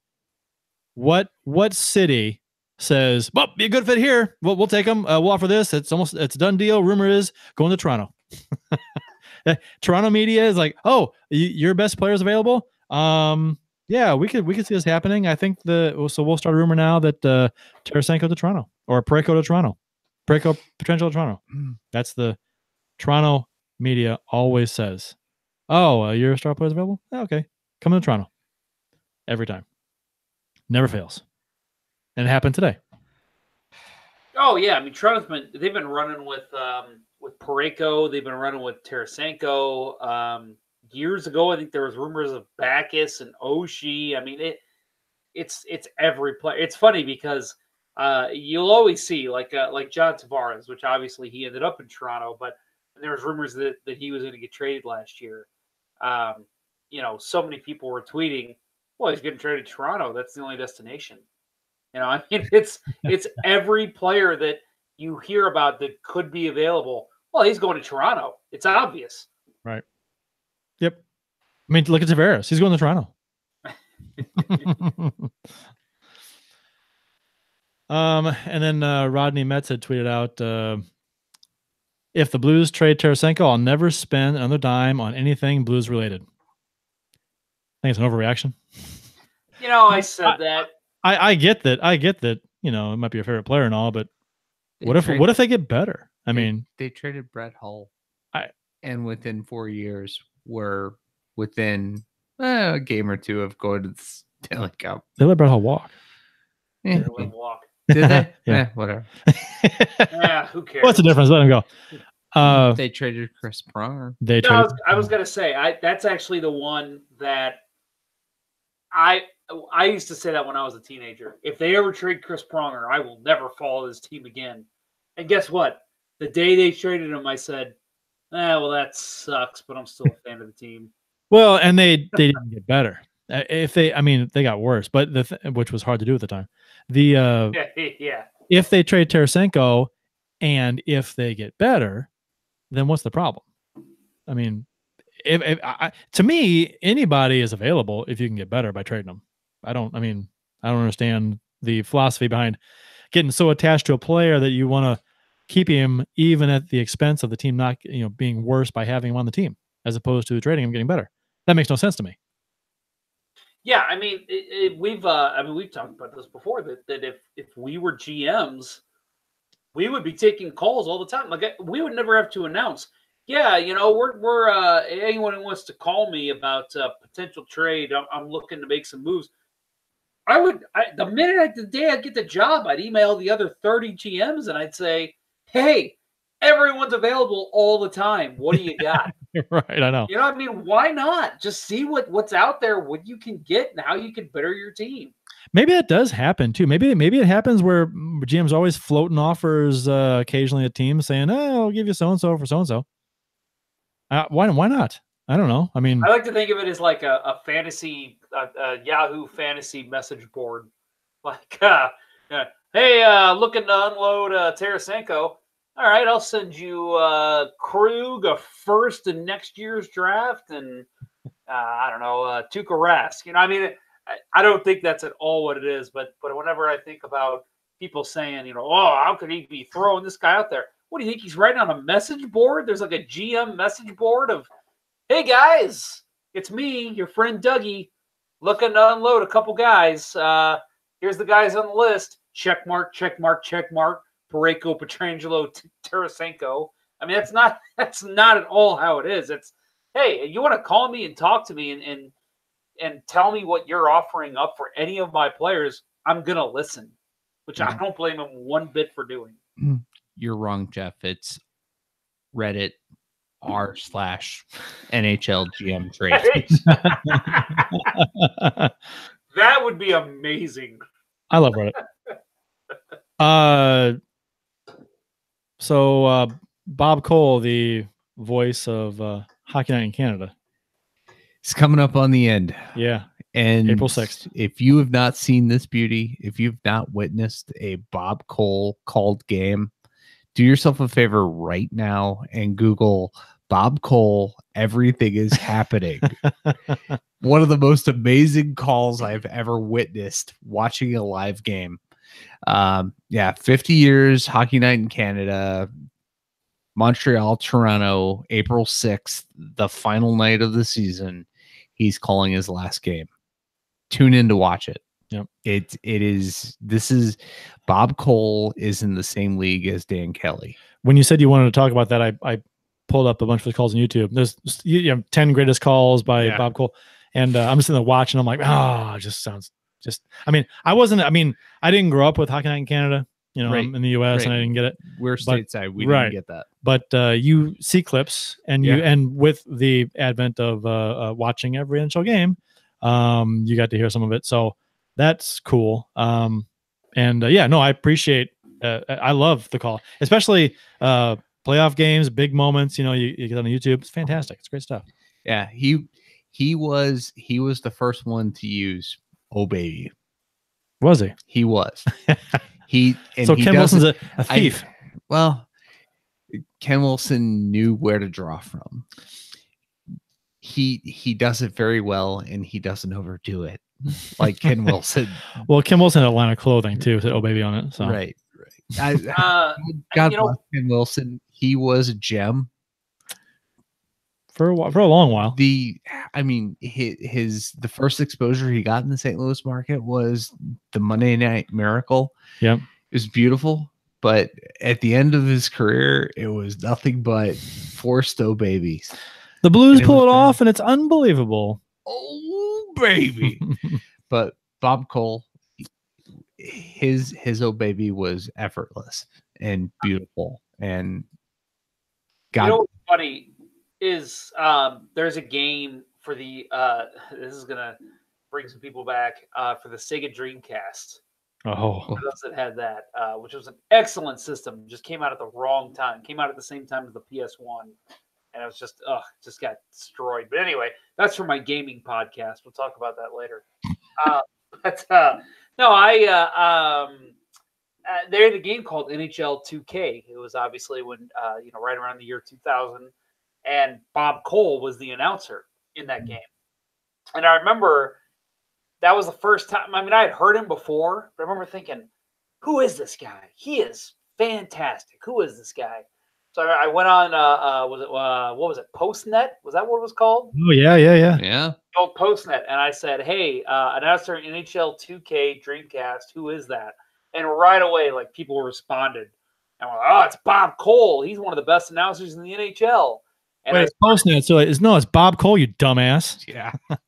you fucking moron! You must be a stupid ass teenager living in your mom's basement. Keyboard warrior, you. I say the guy's name was Jamie. That said it to me. It was really weird. Yeah. But anyway, Jamie Livers, right? Jamie Livers? but no, I started listening to more of his calls. I want to say, wow, to really go back. I think a couple of his calls were on E-Bombs World before YouTube. Wow. I'm really going back in the time machine here. But Did you share that on your MySpace page or Friendster? yeah, I posted it on my MySpace, with my profile song. But God, that was annoying, wasn't it?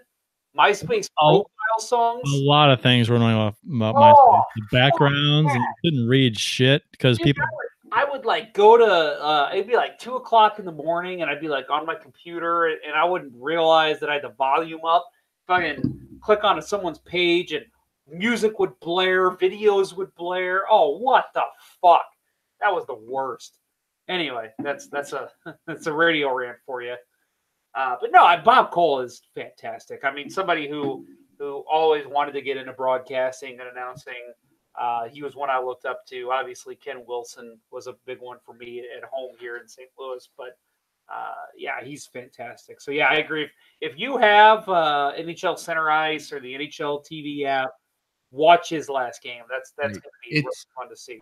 I would not be surprised. It's got to be the because it's a Hockey Night in Canada game, so NHL Network. If you get that, it should be broadcast there. But absolutely have to watch that game. You have to have the highest damn package on Spectrum to get NHL Network. It's ridiculous. It's so ridiculous. I has it. So stupid. Opulence. I has it. You can get it on Sling TV, but you can't fucking get it on Spectrum without having the highest fucking package. It's ridiculous. Yeah, I spend too much money on TV, so I have it. Yeah, I wish I used to have a DirecTV. It was on a much lower package, but Yeah. Spectrum is fucking heads up their asses. Yeah. So Blues social media fails. We can do these. Didn't we already do that? No, kind of. But wait, there's more. But wait, there's more. Part 2. With the Blues struggling badly this season overall, social media has gotten batshit ridiculous. Even more so than past years. So hence this segment. That's saying a lot. Right, I know. Right? He was kind of funny looking. More so than most people even. What's that from? Fargo. Fargo. Yes, that's right. I didn't recognize it Don't because you know? he didn't have the accent. Oh, Sorry. don't you know? It's from More so than Fargo. most people even. That was more Irish.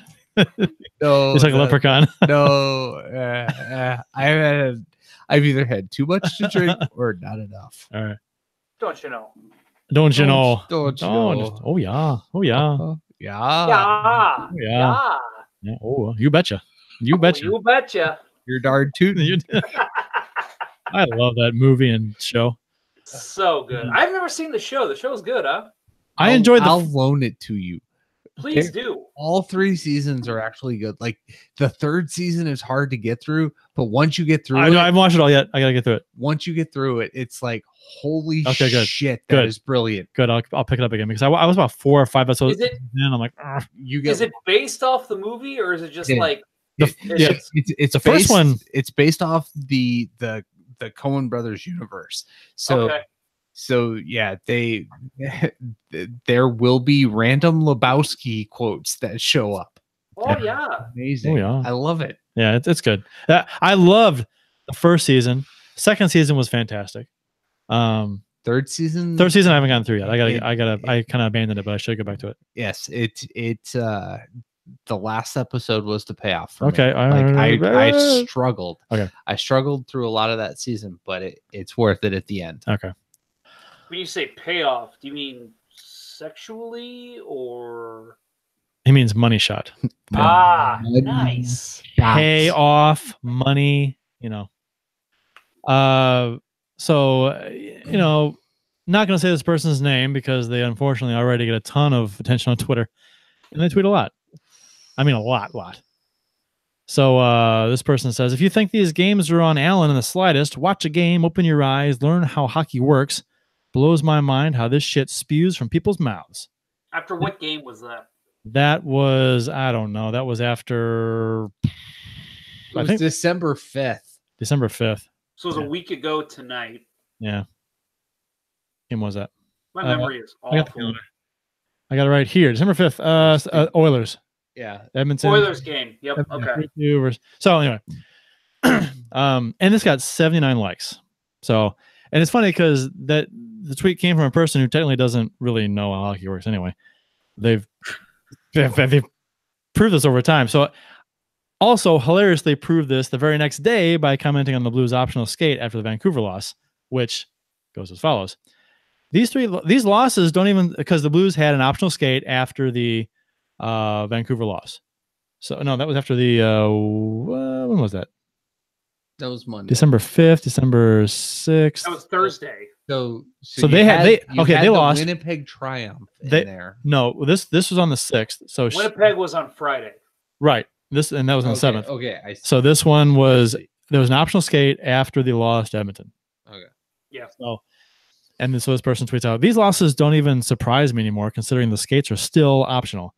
They deserve what's happening. All of them should be showing up and working their asses off to try and fix things. There are people out there who think optional skates mean that if a player doesn't want to skate, they have the day off, which is fine. That's not true. But it's fine that people think that. Most fans probably think that they don't know. But most fans also don't run their mouth on social media about stuff they don't know anything about. So when there's an optional skate, any player who chooses not to skate is working out, is watching video, is getting instruction. They are working. And the NHL also requires a certain amount of optional skates per season. So they have to have them, which is, Yeah, it was again, negotiated in the CBA by the NHL. that's a huge part of it too. So, which is again something this person obviously doesn't know. So, and they spout off like this, and the beacon of common sense is not there, and it's annoying. So, and let's be honest here, she's not the only one. There was oh no, a I agree. rampant amount of people A lot who of them. did this. I agree. But the thing is that tweet got 50 likes. So it's like, it's just like and that's why I said this person gets a lot of, they have a lot of followers, and stuff they say gets retweeted and liked a lot for some reason. And then all of a sudden more people see it. And then all of a sudden there's more people saying, yeah, they shouldn't have the day off. I'm outraged. They should lose these games because no, you guys don't understand what's going on. You look stupid. Just if you're not, look it up. Just before you go on a rant on Twitter, maybe look up optional skate to see what it means, as opposed to just assuming that the players have the day off if they want. That annoys the piss out of me because Well, go ahead. no, go ahead. I was going to say that, I mean, how often do we see players getting suspended? I mean, it's not often, I guess, but you see it a couple times, a couple months here and there, where a player in the NHL gets suspended for not showing up to practice on time. That includes optional skates. They are expected to be at the rink at a certain time. If they're not there, they, just like you or me, walking into work 2 hours late, would get in trouble. It's very similar to how the rest of the world works. I mean, these guys aren't given a pass. Hey, you guys played last night. Take the day off tomorrow. Lounge around, have a couple beers, have dinner with the family. No, these guys are still going to the rink, skating if they feel like it. If they don't want to skate, which, I mean, shit, you guys have skated before. I mean, Kurt, you just skated in that tournament with me. If I told you, hey, be back at the rink Sunday morning at 10 a.m. after playing in 6 games, Saturday night, are you going to want to put skates on again in the morning?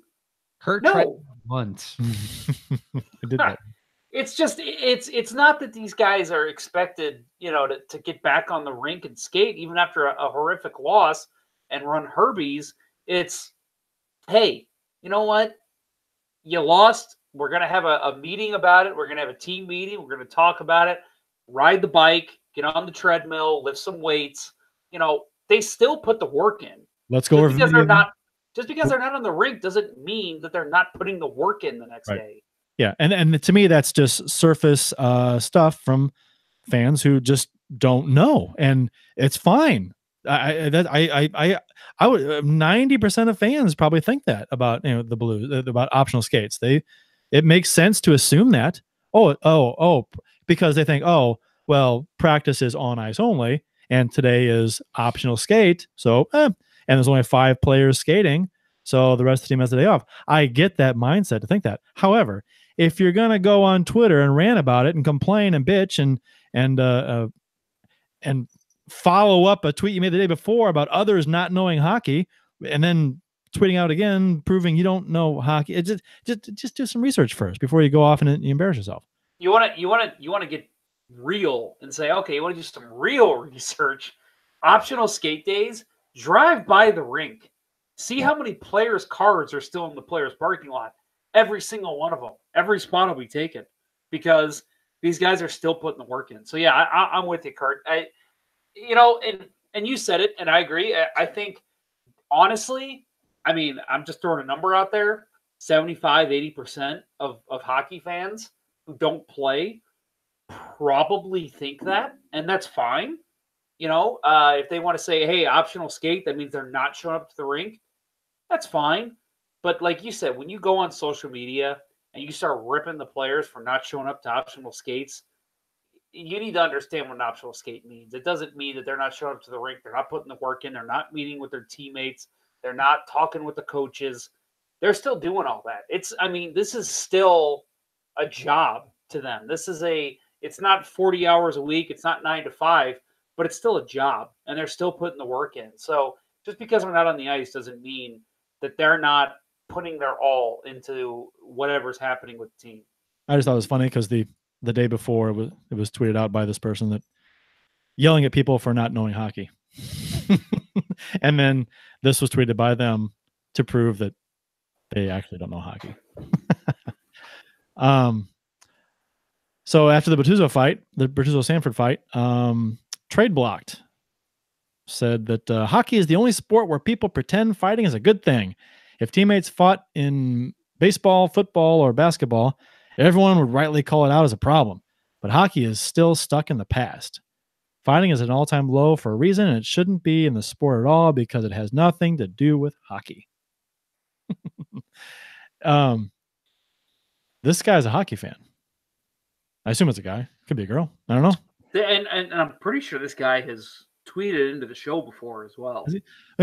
Someone, I think he needs some figure skates, some nylons, and a sparkly sequin costume because he sounds. That sounds more like his to me. Well, and we talked about it earlier. I mean, this is just something that I don't think, and I'm not trying to sound elitist and say, well, you have to play the game to understand the game, but to understand this aspect, I think you really have to have played and understand.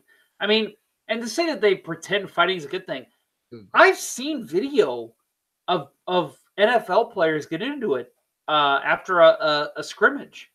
It happens. It's again, it's testosterone, it's adrenaline, it's these guys that they're putting their all into a practice, and you have to put yourself in the mindset.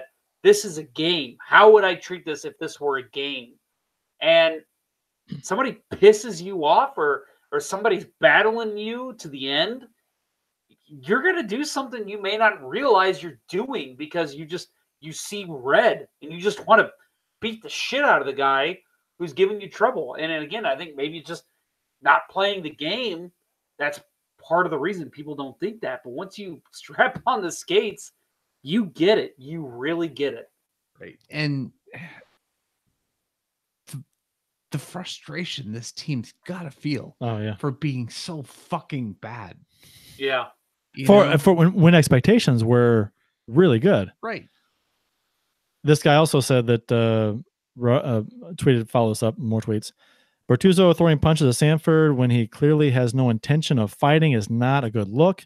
I'd trade him ASAP. It's amazing how many idiots out there who think this is a positive for the Blues. Okay. If he were to come out and say, it's amazing that people are finding this as a positive for the Blues, okay, I probably wouldn't even take issue with this. But he calls us fucking idiots. Put the fucking skates on, buddy. And I'm not trying to sound like a former NHL player who gets mad when people question his views. I'm serious. Play the game one time, and you will fucking understand that this isn't a big deal. It's being way blown out of proportion. I think, he mentioned that, fighting is not in baseball, basketball, or football. If it does happen, players are suspended. Well, yeah, because fighting is not a part of those sports. Fighting, like it or not, sir, fighting is a part of hockey. If you fight, you are not suspended. Fighting is as much a part of the sport as hooking is, slashing, holding, icing. It's all part of the game. It's in there. And if you fight, you're given a 5-minute penalty, and you know what? You leave the box, back on the ice again to play the rest of the game. It's part of the game. I just because it's not part of baseball or basketball or football, why does that mean it shouldn't be part of hockey? That's ridiculous. It's a different sport. It's part of the game. It's like a jab is a part of boxing. It's part of that sport. Fighting, it always has been. It's not as prevalent now because the league's trying to take it out of the game for family reasons and other things, but it's still part of the game. They haven't banned this fighting, and they'd like to see less of it. But it's still there. And to say that it shouldn't be part of the game because it's not part of other sports is a stupid thing to say. It's dumb. Right. It's being minimized, but not eliminated. Right. Well, let's face it too, that when you look at other sports, you're trying to compare this to other sports. NHL, it's not as stop go as the NFL, the MLB. I mean, those sports, you get time to compose yourself. When you're on the ring for 45 seconds to a minute, it's intensity. It's a battle. It's a war. And I know you could say, well, the NBA, those guys are playing the whole game. They walk 90%. That's nothing. There's nothing. There's no intensity. And maybe it's just a St. Louis sports fan. Nobody plays defense. They walk. You're playing, nonstop, but you're walking up and down the court. It's just, come on. It's a different game. And I mean, even then we have seen them get into slap fights, which again, sorry, I'm not an NBA fan. So. I'm not either.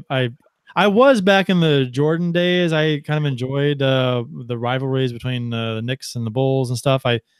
Bird and Johnson, I enjoyed that quite a bit. But after that era was over, I think the NBA sucks. It sucks. It's awful. So and you can take 7 steps before you could call it traveling. Yeah, I mean, Ugh. Granted, you could say a lot of things about hockey too, as far as like, oh, that's not slashing. I mean, they're not going to call that. So Right. happens a lot, but still. One more on the social media fails. The Blues have been a train wreck. Their solution, this was after the Blues had waived Johnson. The Blues have been a train wreck. Their solution, waive the backup goaltender. Laughing my ass off. I just can't with this team right now. I mean, yeah, because waiving Johnson is the only thing the Blues are going to do this season. Okay. We've talked about, back when the Blues were struggling with Laterra, we talked about waiving Laterra. Just get him off the roster, see what you can do. You want to see the same thing for, Jay Bolmeister or, I'm trying to think of another example. Pat Maroon, not playing well. Let's just waive him, get him off the team. But at the end of the day, that's just not how the NHL operates. You're going to waive guys that have low contracts, especially the Blues. Guys that could possibly be claimed by somebody else. You can get them off the books. That's the first move. The first move was firing the coach. To do that, team doesn't respond. Okay, what's the next easy move we can make? Let's get rid of the backup goaltender. And so that happens. Okay, they won. We'll see what happens. But if they start faltering again, you're going to see another move. That's the way it works. I mean, it's let's try and find the lowest common denominator. And right now it's, hey, the backup goalie who was pretty atrocious with this team is gone. Let's see what the rest of this roster can do. I always think it's interesting that when something is addressed that might not be the biggest problem on the team, somehow is ridiculed and criticized that that was done. Like just because the squeakiest wheel didn't get the oil, all of a sudden it's a problem. I mean, it's not to say it's not going to happen eventually, but I mean, what's wrong with fixing a lesser problem at one point and then fixing a bigger problem later on? That doesn't make any sense to me.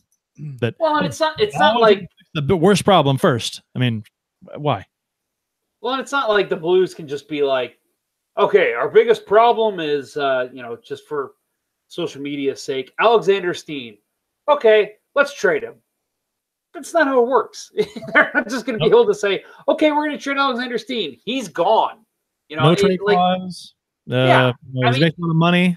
You're going to look at what can we do right now to try and and the easiest one to me, and if you would have asked me a week ago, I would have said the same thing.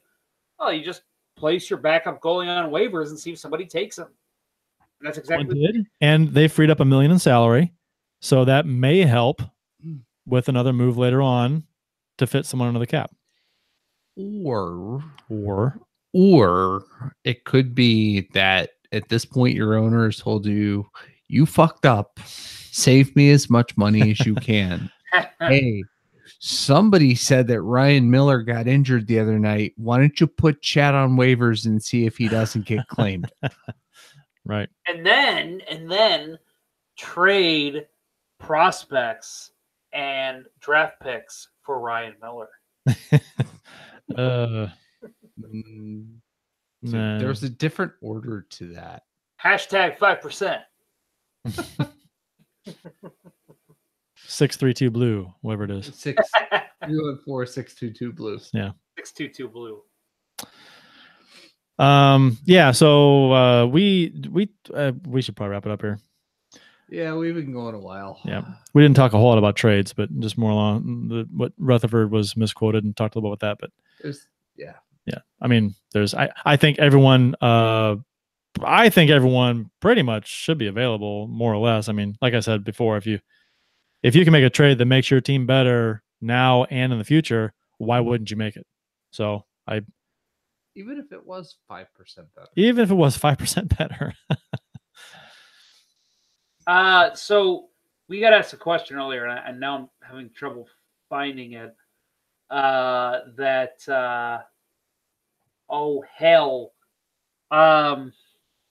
Blues were apparently asked if here it is. So an article, this is from Jake Allen's Mask in the YouTube chat, and we don't have to go in depth on this. Just quick answers here. Saw an article that mentioned Torrey Krug from Boston being sent here for Shen. He's a solid left-handed shot that we need and great point man on the power play. Thoughts? Question mark. I'd have to see his contract. I'm looking at his numbers. Let me see. Let me go. Where is it? Cap friendly Krug. Okay, Torrey. Let's see. He makes his cap hits 5.25. Wow, he's making good money. Yeah, I know. Yeah, I mean, he's a good player. I don't know. Yeah. What was the question for Shen? Yeah. Yeah. That's. I mean, if they're gonna move Shen, I mean that's which I think he's I think he's one of the guys I would keep though. I would try. I would look at trading other guys first as opposed to going with him. I'd be shocked. I think I'd be shocked if Shen goes before somebody else. But he's a guy that's got value. He has value, but he also has a couple more years on his contract too. But he has value. I know, but he puts up points. Yeah. They do seem to love him in Boston. And we have Thomas here, who hopefully could, alleviate any loss at center. So. Nah. Yeah, it's different than last year when you're moving Brodziak up to your second line. Right. You have a couple guys that could fill in if you need. I mean, maybe. I mean, still early with Thomas, but still. Yeah, I don't know. I just feel like so Torrey Krug was, he's in Boston. Boston has been very aggressive with bringing players up from the minor leagues. And I feel like the Blues moves once it became apparent that they are not going to contend for shit this year have all been about the money. Why aren't we calling up the guys that other teams would be calling up? Like, thinking about Boston a couple of years ago, they had guys like Torrey Krug, Frank Vetrano, a lot of college players, guys that had been in college, played NCAA, came to the Providence Bruins, and then up into the NHL. And they've been pretty successful with doing that, but the Blues haven't done that. They brought up Chris Butler instead of Jake Wallman. He's a St. Louis guy. He's a St. Louis guy. He had one of the best interviews I've seen so far this year. Yes. I really, really like that. And his dad was one of the coaches when I was at CBC.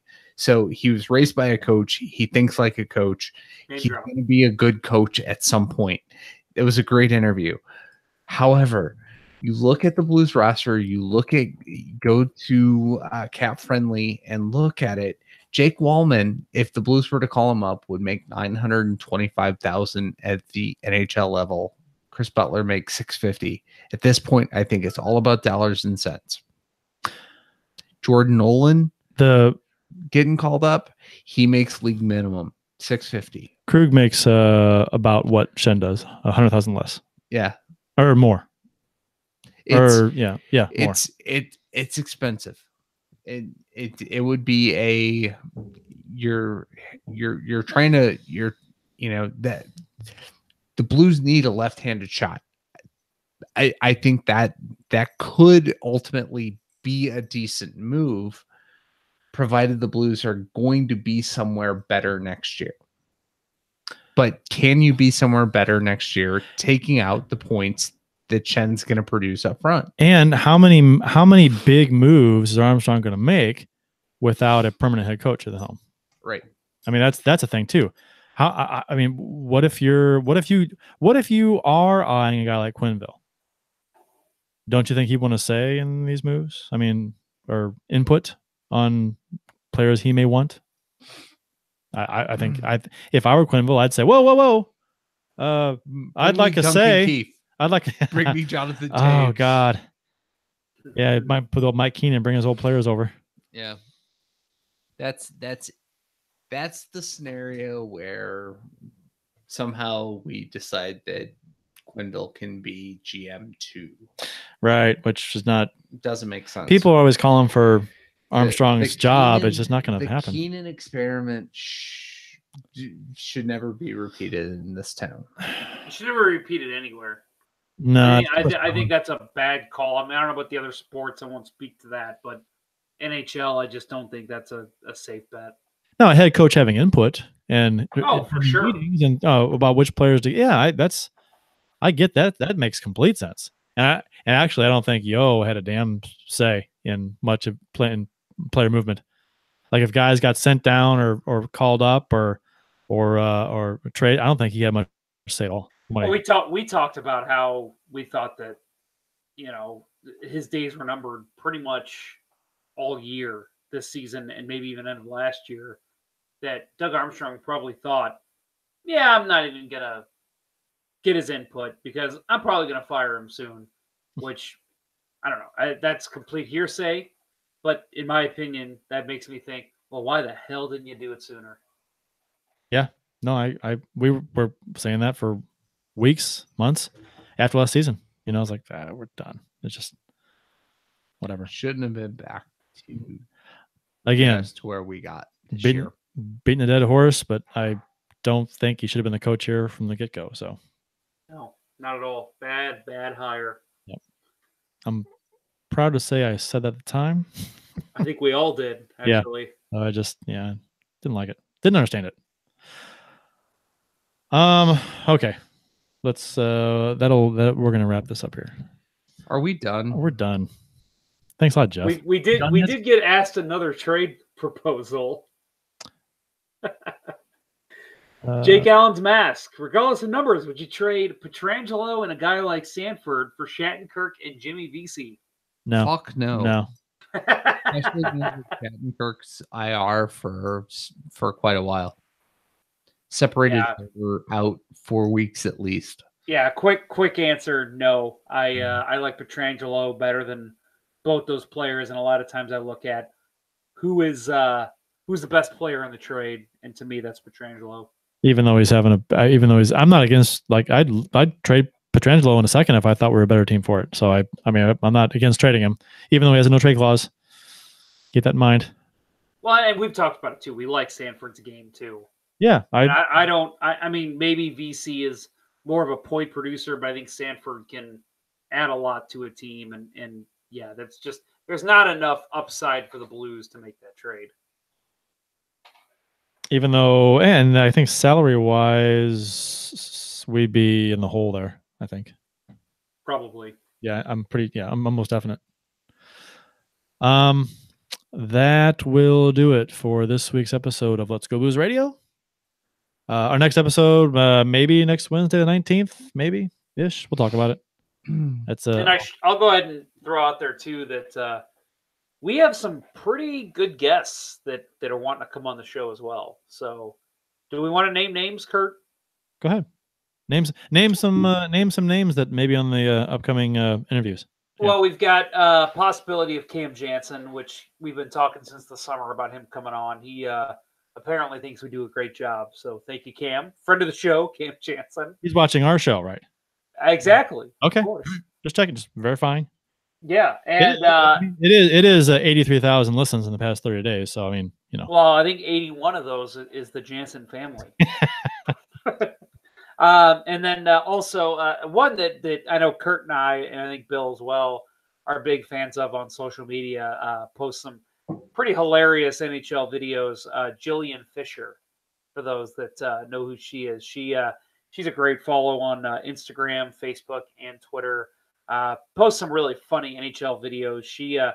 I'm pretty sure she has memorabilia from all 31 NHL teams, because she seems to wear them in every episode. Sweatshirts from sweatshirts and t-shirts. That's for damn sure. One of my favorites that she did was the after the Predators hung up the 14,000 banners. Yes, she did the whole banner for every team. That was fun. Yeah, she did a banner for every team. One of my favorites too was, and maybe it's a little outdated now, but I think it was like July 4th or 5th of this year. Every team's fans' thoughts after free agency had opened. And it was hilarious because Toronto was, we're going to win the cup. Ottawa was, we're screwed. I mean, it was funny. So a big fan of hers, and she's been someone that I've loved to watch the videos she puts out. She's going to come on the show. We're hoping probably right around Christmas at some point. In that show, wasn't her comment on the Blues about goaltending? Yeah. Oh yeah. Yeah. I think it was. Well, that's great. That's great. We got all these signings, but what about the goaltending? Yeah, something like that. But yeah, she's someone I've been in contact with, and we're working on getting her on too. So stay tuned for that. If we're gonna try to get them on for the live shows, but if for whatever reason it doesn't work out, we will post them separately. That'll do it for this week's episode of Let's Go Blues Radio. For Jeff Ponder and Bill Day, I'm Kurt Price. That will conclude this week's broadcast of Let's Go Blues Radio. Until next time, everyone, let's go Blues, I guess. Something like that. Oh, right. He's gonna quit. Auto Parts. The Chiefs are at home tonight against Cyanosport at the War Memorial at 8. Good seats are still available. A look at fourth. I think that went very well. Thank you for listening to Let's Go Blues Radio. Now take off, hosers.